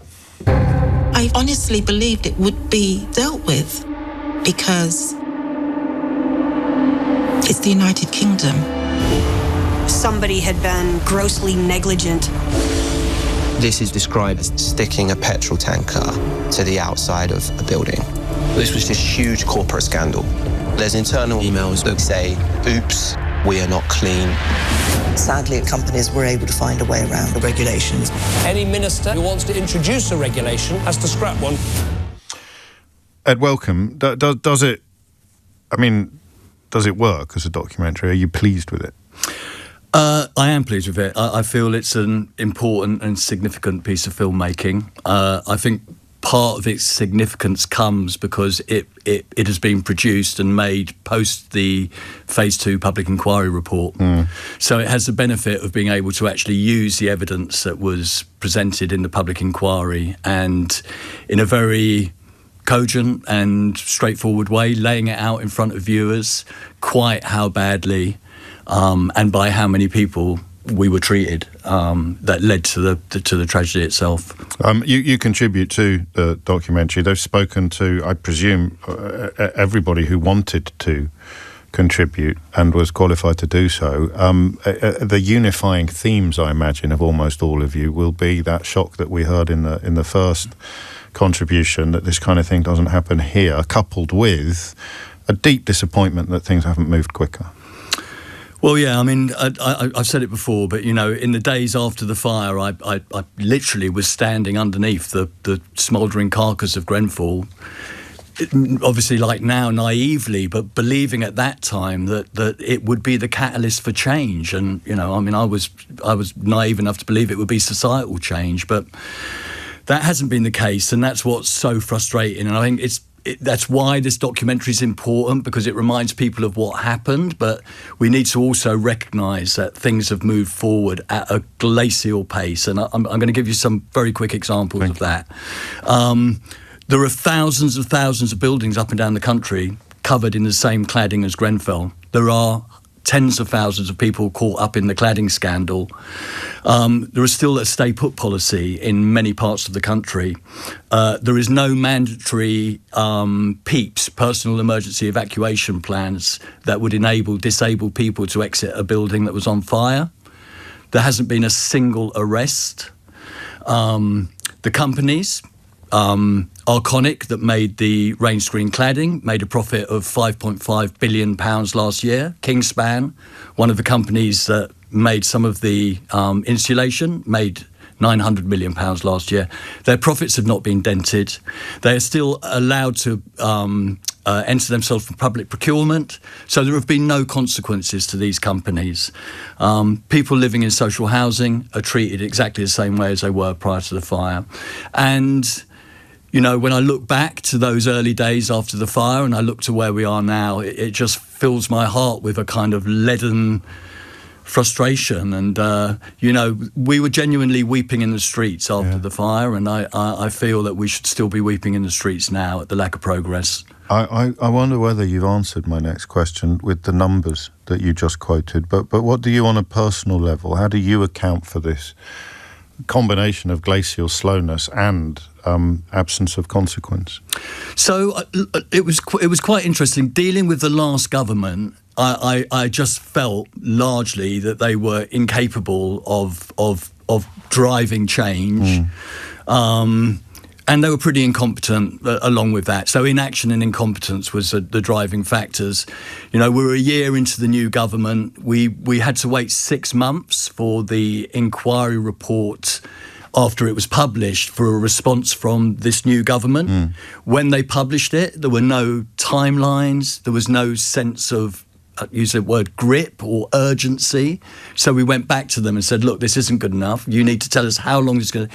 And we're told we need to wait another 6 months before they're going to give us a timeline of when things may be achieved. Right. So another year goes by. So it turns from 7 years into 8 years. There's just no sense of urgency, and you know, we'll never move on, but we need to be able to progress our lives. And while things remain as they are, that is almost impossible. People think of Hillsborough, they think of the infected blood scandal, they think of the wheels turning painfully slowly, but ultimately delivering a form of justice. The most obvious one, probably the post office scandal, and some reviewers of the new documentary have pointed to Mr. Bates versus the post office as the sort of pivotal moment in public awareness of the depth of that scandal. There will be hope that this film will achieve something similar, I think. Look, I mean, I think that's hopefully that is true. I think the post office scandal was slightly simpler in that it just required a kind of like, you know, dealing with the criminal convictions and then paying compensation. Grenfell's so complicated. Yeah, there are so many different layers from, you know, some of the things that I mentioned earlier. But look, we need something to happen. We can't just keep progressing in this kind of like way that just is delivering nothing. And you know, we've just had the 8th year anniversary. We'll blink our eyes and we'll be at 10 years. And you know, after 10 years, it becomes generational, and it's just not fair. It's not fair. And the areas in which you want action are the areas that you listed 5 minutes ago. Most obviously, and most immediately, most urgently. And these are about, actually, for people who may have missed the point, and you'll allow me to point it out, these are about guarding against future tragedies, as opposed to securing proper compensation or recompense for victims of the last one. You're motivated, as you were when you were writing the blog, by a desperate desire to avert and avoid tragedy. Completely. I mean, if there are no consequences to knowing that you're using dangerous products and putting them on the outside of the building and then killing 72 people, then what's to stop you doing it again? And, you know, like, for many, many people, justice actually just means the clink of handcuffs. It means people being held to account and going to jail. It means the companies that made these products, that were involved with defrauding the market, are held to account, are banned from public procurement, are not able to make the vast profits in this country that they made previously. And that people that live in social housing are treated with respect, and people that live in high-rise buildings are able to live safely. It's not too much to ask after the loss of 72 lives, and we need to create a legacy that honours that. Leaving aside Eric Pickles, who was housing minister at the time, being elevated into the House of Lords a year after the tragedy, what might people watching the documentary who've got a grasp of the facts, they're aware of the tragedy, they are empathetic, and they are quite well informed, what might shock them most? What do you think might be the kind of absolute jaw-dropping moment that they would... So I mean, Eric Pickles was probably the prize among it all, but I think the discovery that the documentary made, which was not made during the public inquiry, that the senior executives in America at Arconic knew how dangerous this product was. So they knew how dangerous it was, and yet they continued to sell it. And I think I think to anyone that followed the public inquiry, that knew about government deregulation, that knew about how we were treated by our landlord, would know most of those kind of like how long and how ill-treated we were. I think the revelation that senior execs in Arconic, in this massive company, were fully aware of what was going on is probably the biggest revelation that the documentary delivers. And it is available now on Netflix, so everyone can watch it. Grenfell Uncovered, which, I mean, you know, I can't urge you enough to avail yourself of all the facts. It's out today on that platform. Ed Daffarn, thank you. So it's always, I say this every time I see you. I wish we could meet, you know. I mean, we have on one or two occasions met in slightly less unpleasant circumstances, but I'm sorry that whenever I see you, we are both in the business of looking back upon that tragedy and upon your desperate attempts to avert it, and now your continuing attempts to avert another one. So thank you. Right, thank you for having me. It's 12:01. James O'Brien on LBC. 5 minutes after 12 is the time. Two scandals on the show today. Grenfell with Edward, and I should have mentioned that our friend Peter Apps, the journalist whose work was absolutely incredible in that space, is a big contributor to the film as well. And as No Hostages points out with this question, how many people went to prison for the following scandals? Windrush, Bloody Sunday, Horizon, the Birmingham Six, Contaminated Blood, Hillsborough, Ballymurphy, the Guildford Four, the Maguire Seven? None. Not a single one. That says it all, they write. Punishment is reserved for the poor. And we will be revisiting one element of the Windrush story in about half an hour's time as well, in the company of the legend that is Colin McFarlane. Do you know what the 93% Club is? It's not that rather brilliant television programme presented by Lee Mack. What, is that the 99% Club or something? I love that show. But it's not that. The 93% Club is a network for state-educated people that I heard about for the first time today. I'm not suggesting that's particularly relevant to the conversation that we're about to have, but I did not know. Set up by a 29-year-old woman called Sophie Pender, and she made it in the city with few tools or support. And it is simply looking at, attempting to retool, Alistair Campbell writes about it in the Guardian newspaper today, the idea of an old boys network to serve people who went to state schools. You know that this is one of my all-time favourite subjects. And I'm not entirely sure why. I can get a little bit psychological about it. I think it's probably got something to do with being adopted. I think that when you are adopted, whether you realise it or not, you sometimes carry the person you would have been if you hadn't been adopted with you. And for most of us, or for many of us, I fully appreciate that not everybody is as lucky as me, but for most of us, the life we would have led without being adopted would have been less comfortable or less privileged than the life we would have led having been adopted.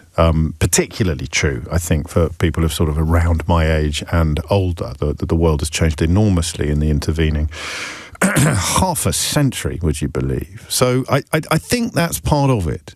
So I'm certainly conscious of the me I would be if I hadn't been to the schools that I went to, let alone had the loving upbringing that I had. I don't know why it offends so many people who have enjoyed similar privilege when you say something like, there's no way I don't think it's arrogant to say that you've done well in life. There's no way I would have done what I've done if I'd come from a less privileged background. I'd love to believe that I would have done. That, you know, like the really rare unicorns who come from either adversity or normality, you might describe it as, and achieve quite a lot in life. You like to think you'd have been one of them, that your talents are so considerable and so extraordinary that you didn't need the benefit of one of the finest educations money can buy, and crucially the connections that come with that. You'd love to believe that you didn't need any of that. Could have saved your parents £250,000 and still got your job at Goldman Sachs, or still got your job at the BBC, or still got your show on LBC. I'd love to believe that, but in my heart of hearts, I don't. I have days when I do. You could say, well, you can't write a book. That's got nothing. It's got everything to do with background. Now, you go to a school where no one laughs at you if you say you want to write a book one day. Imagine going to a school where no one laughs at you if you say you want to be Prime Minister one day. I always think that's a good example. I mean, my school hasn't produced any Prime Ministers yet, but there are some schools that have produced loads. There's one school that has produced loads and loads. But imagine going to a school where if you announced that you wanted to be Prime Minister one day, a teacher responded by saying something like, well, that would make you the 23rd from this school alone. No one would laugh at you. I wonder what would happen at Keir Starmer's old school today if someone announced that they wanted to be Prime Minister one day. You have to hope, don't you, that the mood would have changed because they've got their man in Downing Street. You'd have to hope that, but I'm not sure that it would have done. This is the first cabinet in history made up entirely of people who went to state schools. And yet the percentage of people who go to private school in this country is 7%. This is the first cabinet. I think, well, that's what Alistair Campbell writes today, and he's probably, I hope he's fact-checked himself. For the first time, we have a cabinet made up entirely of people who went to state schools. Keir Starmer, Angela Rayner, raised, as he writes, in conditions of relative poverty that feel as if they ought to have ought to belong to another age. He's writing about Angela Rayner there, not Keir Starmer. And one of the problems you have when you're in the 7% rather than the 93% is that you think that's the whole world. You think that is everyone you know. I've told you a lot of this stuff before, but I think it merits repetition. Do you know one of the biggest differences between people who went to private school and people who didn't? And that's probably going to be the phone-in. I mean, looking at this wonderful organisation, 93%, the biggest difference is what don't you know about each other? But do you know one of the biggest differences is that you ask each other where you went to school. That is probably the earliest signifier of presuming that you're with another privately educated person. Where did you go to school? And do you know why you asked that question? Because the likelihood is that you will have a mutual. So I say to you, where did you go to school? And you say, oh, I went to Eton. And I say, oh, well, what year were you in? Oh, you must know so-and-so. And you do it in your first year at university. You know, by university, of course, the gene pool has widened. There's going to be a much higher percentage of people who went to state school than there was at your school, because at your school there was nobody who went to state school. Everybody at your school went to private school. You get to university, it's still horribly disproportionate compared to the population at large, but you can't ask everybody you meet where they went to school, because a lot of them would have gone to normal schools.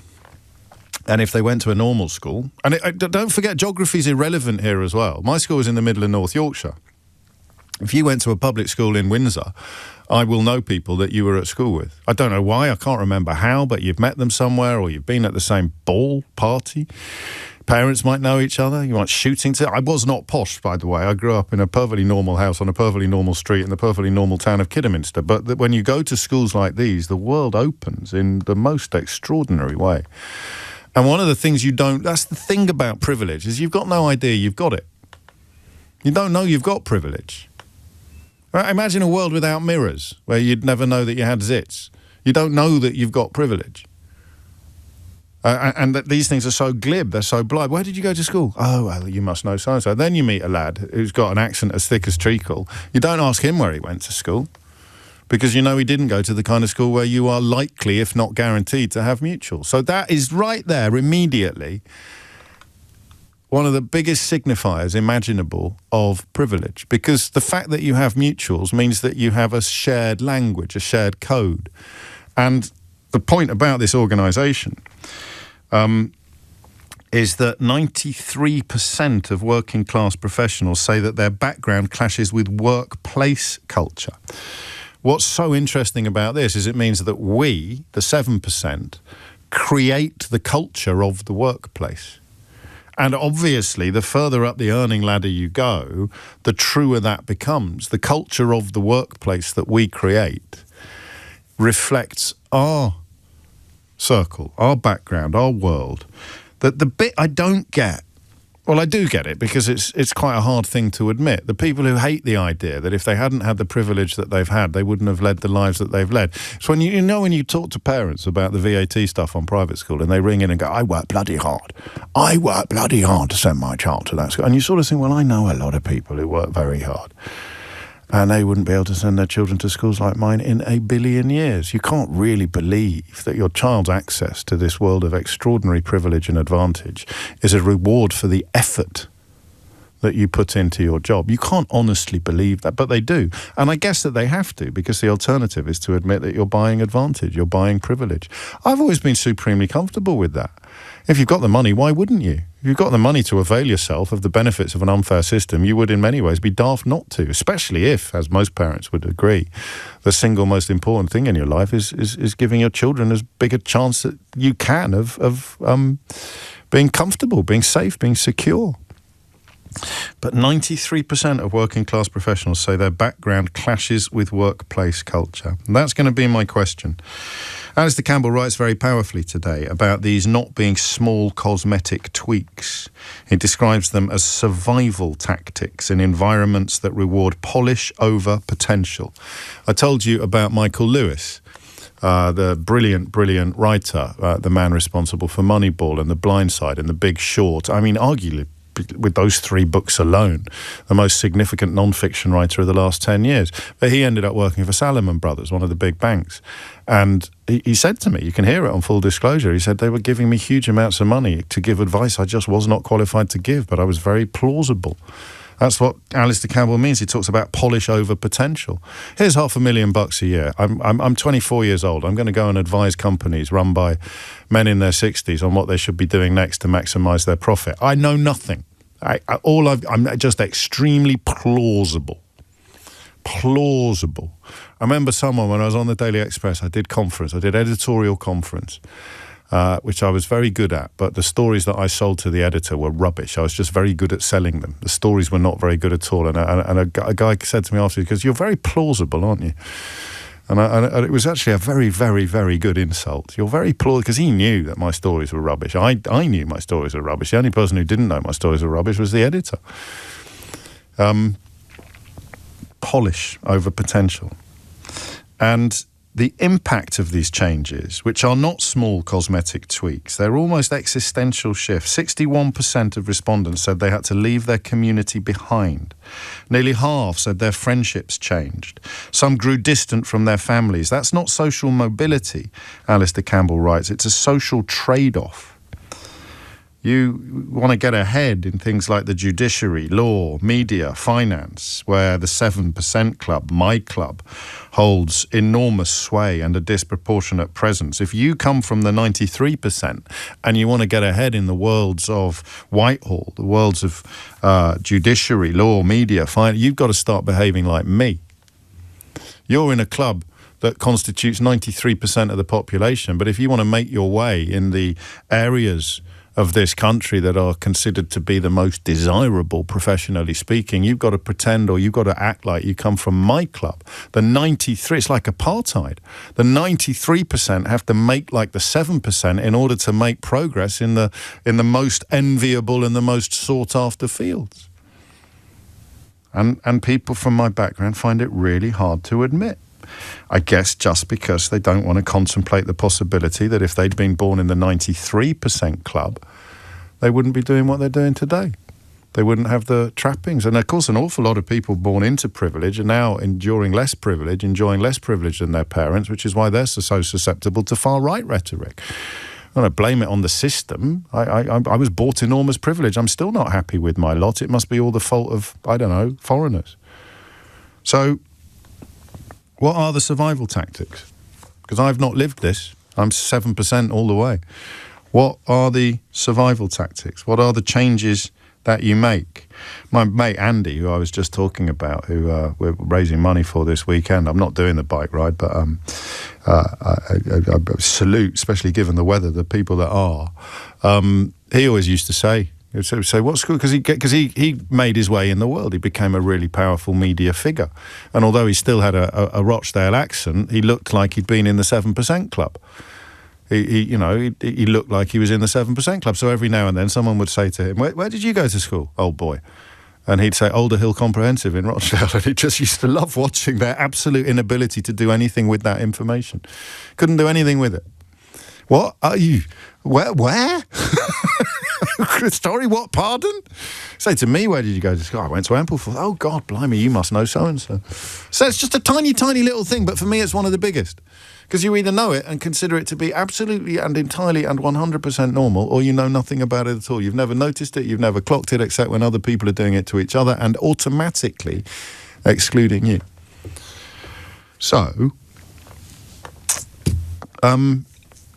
it's about graduates. It's about 93% of working class professionals saying that they have to change to fit in. They have to change their accent. They have to change their clothes. They have to change their hobbies. It's about what you lose, what you leave behind. And that's what I want you to tell me about. What have you changed? How do you change? 0345 6060973. How do you describe it? Because in some ways you're caught between two stools. You don't belong to the 7% club and you don't belong to the 93% club anymore, because you have to leave that behind in order to make your way in these worlds, in these fields. That's in some ways heartbreaking. It's certainly poignant. Nearly half said their friendships had changed. Some said they'd grown distant from their own families.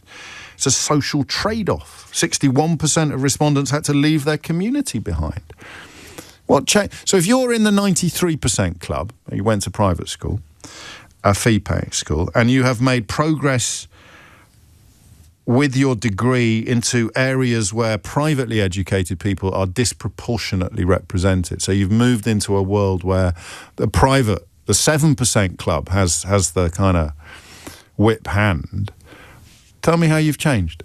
0345 6060973. What do you do? I explain to someone in the 7% club what it's like to be in the 93% club and making the changes that Alistair Campbell describes, and that this club, actually called the 93% club, defines, that I won't even have noticed. I wouldn't even have known that you had to do that in order to be that. What did you have to do to be that? 0345 6060973 is the number that you need, okay? And that's the question. You're born in the 93% club, you get into a world that's dominated by the 7% club. What changes do you make to yourself in order to leave the 93% club behind and edge ever closer to the born members, the hereditary members of the 7% club? It's 12:22. James O'Brien on LBC. It is 24 minutes after 12, and it is, I would argue, the biggest obstacle to economic growth that this country currently possesses. The fact that we reserve the best jobs for people who are not the best qualified, but are instead the most culturally likely to inherit them. Social mobility, merit being the great measure by which you get ahead, by which you get rewarded with success, being the biggest obstacle to a truly equal and fair society imaginable. But if you have got, either family trees or tens of thousands of pounds invested in buying advantage and buying privilege, the last thing you're going to want to do is redraw the system. So when you break the numbers down, it's pretty straightforward. 93% of people went to state schools, but the 7% of people who were privately educated define and determine the workplace culture in the most desirable areas. Identified for the purposes of this conversation as Whitehall, the judiciary, law, media, finance, but there will be others. You know when you get to work whether or not you are in the minority or the majority, despite the fact that in society you're very much in the majority. What changes do you make? Let's start with Sarah, who's in Worcester Park. Sarah, what would you like to say? Hi there. I just found your article very interesting because I am in the 93% club. I then married someone who was in the 7% club, and my children are now privately educated. And it's a very interesting position because you end up effectively feeling quite isolated, as I was just explaining to one of your colleagues. You kind of feel like you're in the middle of these two positions and that you kind of have no people of your own, if that makes sense, which it's a first world problem because effectively, I'm very pleased that my children are being educated as they are. We can only live the life we've got. We don't need to apologise for the things that are in it. I completely recognise what you describe. What are the big sort of points that you notice that perhaps your husband wouldn't have even noticed you were noticing? you kind of... There's very little point in trying to go incognito in the 93% club, was my experience, because you will be sniffed out by the 7%. Wow. You'll be kind of... Effectively, they'll kind of work out very quickly that you don't have the privilege that they've had. You haven't had that golden path. Well, they start straight away by asking where you went to school. And in fact, I'd not even thought of that as being a negative. I just thought it was a sort of harmless, slightly, Tim Nice but dim social tactic. But of course, if you don't answer with the name of a school that they know, you've painted a mark on your forehead saying, absolutely, not one of us. Day one of university, I had the same thing. Really? And had the kind of met friends, kind of naive, really, thinking I was really pleased with myself for getting into the college I did. Yeah. First person in my family to go to university, which was kind of a big deal for us. Of course. And very quickly realised that kind of, where did you go to school? Which I think, to be fair, my children probably, both going to private schools, probably going to ask those questions themselves in 5 years' time. And they will ask it themselves as well. And they will do that because it's a form of it's a sort of social flex. It's networking. I do it. And I'm a champagne socialist. Well, I think you've got to play the hand you're dealt with. Yeah, and of course. For me, I've got friends who decided to sort of pretend that they weren't from the 93% and kind of infiltrate that gang. Right. It never ended well for them with my kind of third-party experience. Right. And I just feel that for me, it was like, I'm very much proud of the fact my father was a miner and my grandfather was a dustman or a refuse collector, as you would say now. And then my ex-husband's family were, politicians and in the BBC, and they lived a very different life. And I kind of felt like it was important to try and be authentic, but there was sometimes to my detriment where I felt that I was slightly isolated. And it works both ways, because I would say, having come back to my roots where I grew up and being around people who I grew up with and went to school, there's a little bit of chip sometimes about that too, which I experience, which I find very strange. It can't not be like that, because as this article by Alistair Campbell puts it, you have to trade off. The social trade-off will involve feeling that you have moved away from your community and that your friendships has changed, but that means that they've changed from the other side as well. Or look at her, she's got too big for her boots, or look at she's Lady Muck, she thinks this, and you don't, but you have. I know. But that's why I'm really excited by what this person's doing with this 93% club. Because we must get her on the show, mustn't we? We must get Sophie Pender in and find out more about what they're actually doing. Here's a question. You don't have to answer it, but listening to you and you mentioning your sons in particular, with your twin perspective on the two clubs, the 93% and the 7% club, why on earth wouldn't you want your boys to be in the 7% one? Well, sorry, I have a daughter and a son, and I'm very pleased with this, I'm very pleased with the decision we've made to educate them as I have, because I see I was very bright at school and I was very academic and very hardworking, and then I achieved what I did, but it's not necessarily a given that will happen for everybody. So I feel like I'm giving them a little bit more of an advantage, and I am buying a privilege, as you said, and I'm not actually ashamed to say that. We all want to do the best for our children. I do feel that I hope that I'm creating something of a sort of new breed of family, in that they are super aware of the privilege all the time. They're hybrids. They're hybrids. They're 93%, 7% hybrids. Well, hopefully that's the way forward. And then making some awareness for them is how you change these patterns, correct? That not everyone has what you have. And there it is. I mean, it should be pretty obvious to everybody, and yet there's great resistance to it, I think, more from the 7% club than the 93% club, because I suppose people really want to believe that they somehow deserve their advantage, they somehow deserve their privilege, That great line, one of my all-time favourite lines by an American writer, about being born on third base and thinking that you've that you've scored a triple, which I have adapted for the British market by saying it's like being born 3-0 up and claiming that you've scored a hat-trick. Sarah, thank you. Other insights into that journey, and it is a journey. And of course, to be fair to Alistair Campbell, he didn't do it. I'm sure him and his partner Fiona could easily have afforded to send their children to the 7% club, but they categorically elected not to, and worked instead to improve the 93% club schools that their children ended up in. But that, to me, is an extraordinary path to take. Tim Humphrey's here now with your headlines. James O'Brien on LBC. 8:33 is the time. Mark's in Streatham. Being part of the 93% club means living in a small world in the workplace. Not in every workplace, obviously, but when you're looking at the areas like finance, Whitehall, judiciary, law, media, then it is hugely disproportionate. The number of privately educated people is hugely disproportionate given to the national statistics. I was once called a Jack the Lad by a manager due to my Cockney accent, so I learned to moderate my accent, to be less expressive at work and not to talk about my council house roots.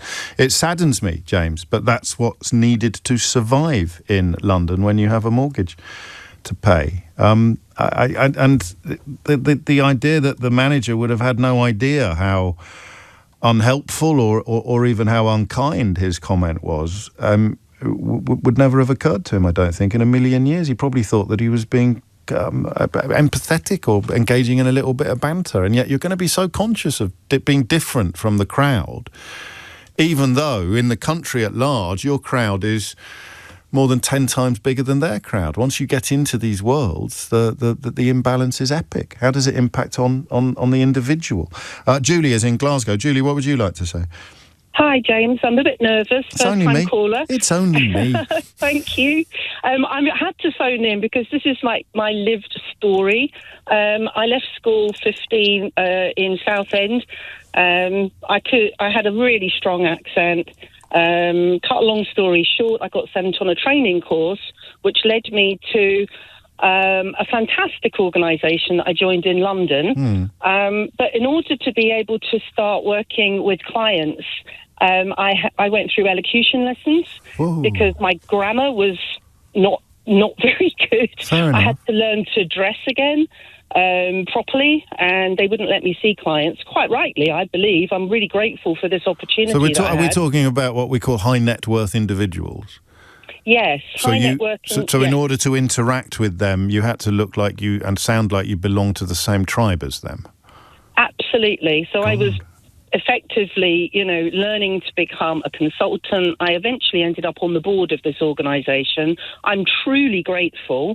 But one of the experiences which I've just been reminded of is in my early weeks in that organisation, one of the public school boys, and most of them came up behind me and started singing in a Cockney accent, "All I Want Is a Room Somewhere,"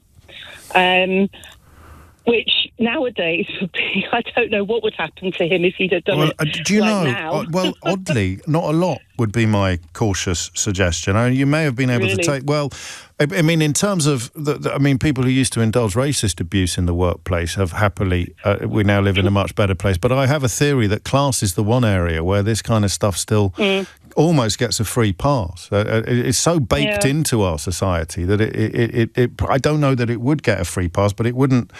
I don't think it would kick up that much. All I want a little bit of it. It's Eliza Doolittle, isn't it? Yeah, Eliza Doolittle, absolutely. I know you're chuckling, but do you have to become someone who isn't hurt by that? Well, yes, you do have to work that through. And I remember going back home to Southend, and it was an evening out with my sister and the sort of old crowd, and one of the guys came up to me and he said, "You don't belong here anymore. Don't come back." No. Yeah. And I understood it. I cuts both ways, understood it. Yeah. And the truth is I didn't fit there any longer. I do feel so grateful for the experience I had, and my husband and I are both 93% club people. We didn't go to uni. We got our education through founding businesses and being very successful in that respect. I did my university degree when I was 36. Right. But we both paid for the privilege of our daughters to go to private school. Yeah. And I'm pleased we did that. I want to live in a world. I want to live in a world where it wouldn't give them an advantage. But as long as we live in a world where it would, and you could, why wouldn't you? Yeah, and I'm actually proud of being able to have been able to afford it. But the irony of that, James, is that when they went to uni, they started to speak with a different accent and pretend they didn't go to uni. Start to speak like Eliza Doolittle. Oh my goodness. Well, yeah, I'm afraid I was guilty of that in my early 20s as well. I blamed Guy Ritchie and that kind of that whole Mockney thing. I'd read you something from Scott, and I'd just ask you to comment on it. You don't have to. The 7%ers would never apologise for being nervous or for being a first-time caller when they called in. It's the taught confidence or the brass neck of the private education. I'm not sure I agree with that, but you might. I don't know. What I do for a living is facilitation, public speaking, and so on. And yet I still feel the apprehension and the nerves, and I have to work on my confidence factor every single day in what I do. And I see in my daughters, they don't have that. They have an innate confidence. Yeah, that's what it is. In themselves. And it's a confidence thing, I think, that you work on when you've come from... You are the 93% club, even though you can emulate the 7%. It's different in your experience. That's brilliantly put, really brilliantly put. And as with the previous caller, making perfect sense. Even making decisions that you may be surprised. Your 18-year-old self may have been a little bit surprised to find your parenting self making those decisions, but they make perfect sense to me and to most people listening. Class is the biggest one, the biggest thing. It's codes. We're talking about codes, Carol reminds us. You're talking about having to learn to code switch, navigating systems of social power, race, class, gender. Julie having elocution lessons, which somebody in the 7% club would find a curious combination of ridiculous and unbelievable. And that's the whole point. And that's what Alistair Campbell's article is about today, and what the 93% club as an actual thing, as opposed to simply a statistical reflection, is designed to address. Just consider this. 3 in 4 students will miss out on formals and dinners. So that's if they get into an Oxford or a Cambridge college, they won't enjoy it. They won't have the same experience that people from a more privileged background will have. Many can't afford to join sports teams or take part in extracurricular activities. Not just feeling out of place, but feeling like the place was never meant for you. That is not something that would have applied to this week's guest on Full Disclosure, and she would be the very first person to admit it. In fact, it is a subject that comes up in my conversation with the former Home Secretary, Amber Rudd, somebody who I often cite to you as a sort of last hurrah of principled parliamentary politics. Amber Rudd resigning twice on points of principle, once over Windrush, interestingly enough, because Colin McFarlane will hopefully be joining us after the next break to talk about people who are not applying for the compensation that they are entitled to. Amber Rudd, of course, misled the House of Commons by accident, but felt that she had no choice but to resign over that. Good, imagine that world. A world that was soon taken over by Boris Johnson, who wouldn't resign over anything unless he absolutely had no choice whatsoever and would complain about it mercilessly forevermore. And she resigned from his government as well, because it had become increasingly clear by that point that they were going to make it compulsory to lie about what the impacts of a no-deal Brexit would be. So not just one, but 2 resignations. In a political career that actually, when I sat down with her, I was surprised to note was very short. I think 2000 to 2009, it was only 9 years, and yet for a while on this programme, hers was one of the most frequent names to pop up. Anyway, it was a really interesting conversation, and it was that cost, if you like, the personal costs of staying in modern politics that we talk about in this clip. I mean, I did feel that at every moment in politics, really, that am I doing the right thing? Am I doing the right thing by what I believe in and what is best for my constituents? And constituents when you're an MP, and then as the Secretary of State, the whole country. And I do think that I'm trying to articulate this without sounding too self-aggrandizing. But I do think that honour does play a role. Honour is quite a grand word, but I suppose I mean personal integrity. So if you feel that you cannot do this, then you shouldn't be there. Were you surprised by how rare that view was when you arrived in Parliament? I think it's fair to say I wasn't looking around at that stage. Okay. It didn't feel the question. And one of the reasons that the last 2 or 3 years for me in politics, sort of 17, 18, 19, were so difficult was because you had to ask yourself that question the whole time. Am I doing the right thing today? Am I with the right people? Do I belong over here? Do I belong over there? Am I being true to what I believe in, or do I just want to stay as Secretary of State? If I give up as Secretary of State, if I actually resign, you've left the game. And it's very unusual to come back. I did come back once, but it's very unusual. I don't know if envy is quite the right word, but is there any sense of envying people who seem to be untroubled by these sort of... Yeah. There is. And it must be quite liberating. Yes, lucky them. Lucky them not feeling that they have to resign because they don't believe in this. I do find that quite extraordinary. And some of these people, they're not villains. Right. They're just people who just say, oh, come on now, but don't take that so seriously. It's just a game, perhaps. They view it more as a game. Yeah. They view it more as a game, and they don't feel that their own personal integrity is attached to that decision. Okay. And I think I felt that when Boris Johnson was elected as Prime Minister, and there was that film of his cabinet all saying, yes, 40 new hospitals, yes. And I don't think any of them could have believed it. And that made me feel, thank goodness I'm not there. It feels almost pedestrian given what's happened since, more so, I suppose, on the other side of the Atlantic, but they feel almost like nostalgic fibs. Yes, they were so small by comparison. Yes, in the great scheme of things. Amber Rudd there. Apologies to anyone who, when I said that I've invited a former Conservative Home Secretary onto my podcast, apologies to anyone who was hoping for Suella Braverman. What can I say?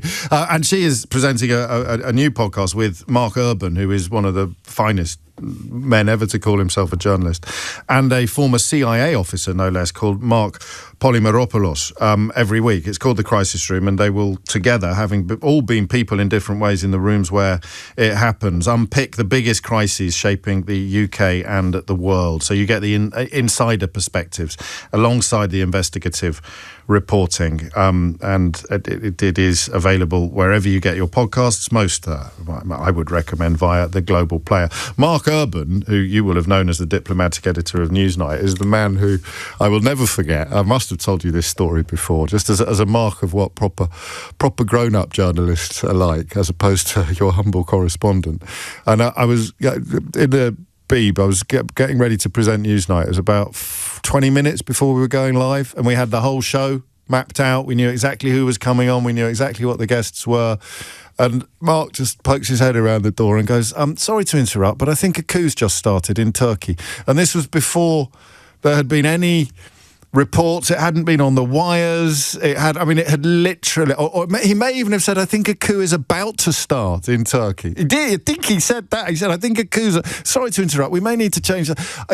I think a coup's about to start in Turkey. And then 5 minutes later, things were blowing up and troops were on the street. That's what I mean when I say you get some insider perspectives on what is going on in the world. But anyway, my podcast is called Full Disclosure, and this week's guest is Amber Rudd. The next guest on this programme is the actor, activist and founder of the Justice for Windrush campaign and all-round top bloke, Colin McFarlane.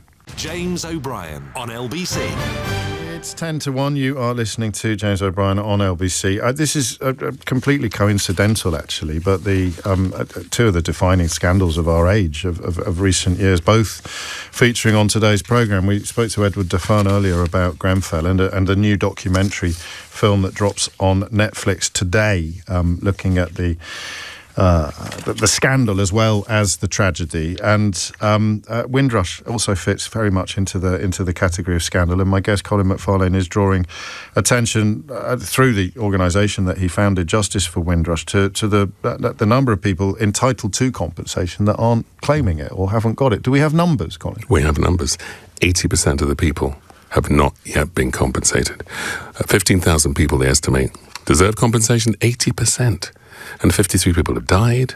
People are still being deported. It's insane. The people dying while not got it is almost unbearable. Yeah. I mean, that's why I'm so passionate about this, because my mum and dad came here in 55, 54, and my father is thankfully still with us, age 90, and he always says to me, there but for the grace of God. And I said, what do you mean, Dad? He said, I was in the RAF for 30 years. I got an MBE from King Charles. I fought and struggled in this country. We seem to have gone backwards. He said, if I didn't travel I could have been caught up in the same situation because it's all been, documents have basically been weaponized against you. He said that the rules have changed. We came here, we were invited here. This was the mother country. We came to rebuild it after the war. And we came here because we worship this country, and then we were met with this backlash. But a lot of immigrants, as you know, stay in the country, don't travel. And it turned out, and some people will still be unaware of the detail, it really did turn out to be that simple. So the idea that you hadn't known that you needed to apply for something, so you'd never applied for it because you'd never needed it, and then suddenly there's a knock on the door, or your employer calls you into their office, and you're given the information that you don't belong anywhere. I give a lot of talks about this, and I said to an audience the other day, do you know when Britain first ruled Jamaica? Nobody in the audience knew. I said, my dad was taught this by his English colonial masters. It's 1655. Yeah. That's how long Jamaica's been British. And yet we don't teach British colonial history, which is the single biggest reason that this scandal is unfolding. Do we know why? I've had the pleasure of meeting your father as well. We probably should. Yeah. We should mention the umpiring, shouldn't we? As well as alongside all the umpire loves his cricket. Do we know why that this figure is so high? How much of it is going to be built upon people not being aware? How much of it is built upon the slow turning of the wheels of fairness? It's all of that. We put out an appeal on our Instagram at J for Windrush. Please follow us. We put out an appeal, and loads of people came forward saying we were scared to come forward because we know people are still being deported. And I see they've just appointed a Windrush commissioner. Yes. And I'm just going, I'm sorry, that's a joke. Is it? If you seriously want to address, if they keep saying we were working hard to right the wrongs, if you're working hard to right the wrongs, adopt the 30 recommendations by Wendy Williams and give the victims legal aid. It's the only compensation scheme, even with the atrocious treatment of post office scandal victims, it's the only one with no legal aid. So extraordinary. Totally. So what happens if I'm listening to this, and I'm thinking that's my dad, that's my mum? Yeah. What do they do? Well, it's a couple of things. First of all, they can get in touch with us because we're giving completely pro bono legal help. Right. We're also working with some city law firms to help us with that because there's a lot of people.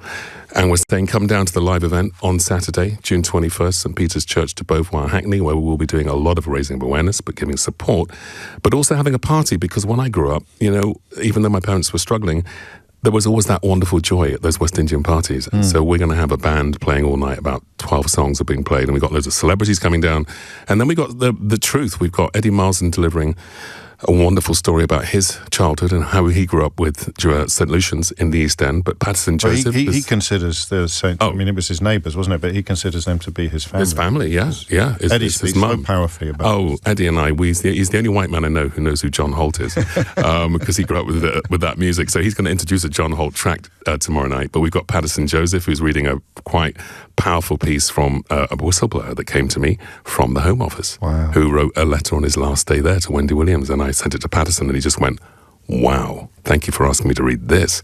And then I've got Danny Sapani reading a letter from the Home Office that they sent to one of our cases who we're looking after, which is just, when you read it, you think, is this a third world country? No, this happened here in England. And we go, America with what's going on with Trump, with ICE, we think we're different here. But no. So what we said is, look, let's have a celebration. We're going to have music. We're going to have free rum punch. So come down for your free rum cocktail. We'll have us a little rum for you when you arrive. And then we're going to have me hosting the whole thing. And you have a lot of celebrity there, of course. Like Rob showed a lot of nice people. And then we're going to get to the serious stuff. And we're going to introduce you to some of the victims. And then we're going to premiere our magical film about Chris's story, one of our victims, which I won't spoil the twist, but it has a very powerful twist. But it will premiere tomorrow night, and then it will go live everywhere from Sunday. And then Sunday night, I'm so excited to share with you and your listeners, because for us, Annie Lennox started this charity with me January 24 was we launched the first film. And Annie re-recorded her song Why and put it to this film. I cast it and got lots of well-known people like Hannah Waddingham and Eddie Marlson and Adrian Lester and Doreen Lawrence is in it. And I've been trying to get it screened somewhere so it can be seen nationally. And we just found out literally on Friday that they're going to screen it on that massive, iconic screen at Piccadilly Circus on a loop for 9 minutes and 20 seconds. We are going to be seen kind of 5 times at 9 p.m. That's fantastic, isn't it? I mean, that is on Windrush Day as well. I was going to say Sunday being Windrush Day, but also, this is a call to not arms necessarily, but it's two things going on. There's Yes. the awareness that you're spreading, but there's Thank you. crucially also you become the rallying point for people who deserve more, who deserve to be properly compensated and who deserve to be looked after. And we want to represent all those other organisations out there who are struggling to be heard. And we're saying, look, contact us.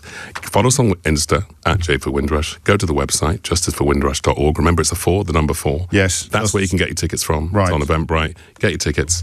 Come down to the show, show some solidarity, have some fun, and just to be clear, everyone's welcome. You don't need a connection to Windrush. You just want people there who are going to enjoy the event, who are going to be empathetic to the cause, and who are going to be able to support the growing movement. Yeah, really. and our strapline is educate the nation, and we're developing a TV drama at the same time with the lovely Kudos, because we go, ultimately, you're not going to get change until the majority of this country know what's going on. And we did a campaign in Lincolnshire with white Lincolnshire ladies. Yeah. And we gave them a little history lesson. At the end of it, they went, "Oh my God, I'm ashamed. I'm disgusted. I didn't know this was going on."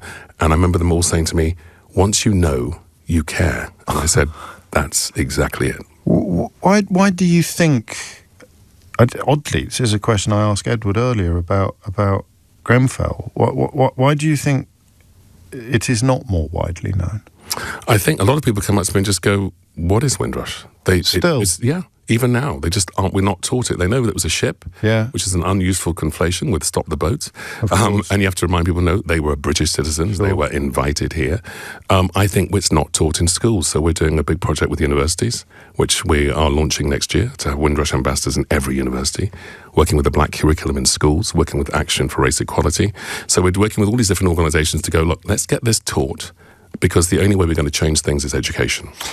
Speaking of education, I'll read you a couple of messages that have come in. Well, most of them say, "Oh my God, Colin's voice." Oh, well, please, will he read bedtime stories to me?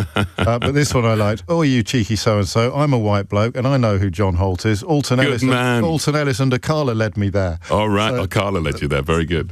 What if he does come down? Do you have any time to work at the moment? Do you have any time to do any acting, or are you too busy? I've just been doing a 6-part series for ITV called Piglets, where I've had to get in the gym to lose weight, because when you see it, you'll see I have to do scenes in a sauna. Good Lord. At 63, didn't need that. I'm about to start an American series, and then I think I'm on your TVs on BBC One on Sunday night in Death Valley, the Timothy Spall murder mystery. So yeah, I'm still doing all of that alongside prostate cancer campaigning, alongside Windrush campaigning. But right now, I want anybody listening, if you're a victim affected by this in any way, please come down. You come for free. We will look after you.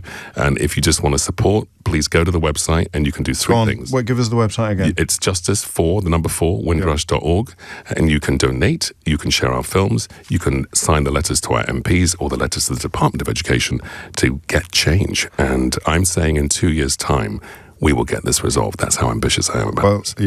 You can always got the microphone here if Thank you very much. Help. And we must get you on full disclosure as well. We'll do it. We'll do it all. When are you going to find the time? We'll find it. We'll always find the time. Colin McFarlane, thank you. Bless you. That is it from me for another week. If you missed any of today's show, indeed any of the shows this week, you can listen back on Catch Up on both Global Player and the new LBC app. You can read, watch the latest from LBC, put your news categories in the order you want, as well as rewind live radio and listen to a range of podcasts. Download it now, the official LBC app, for free from your app store.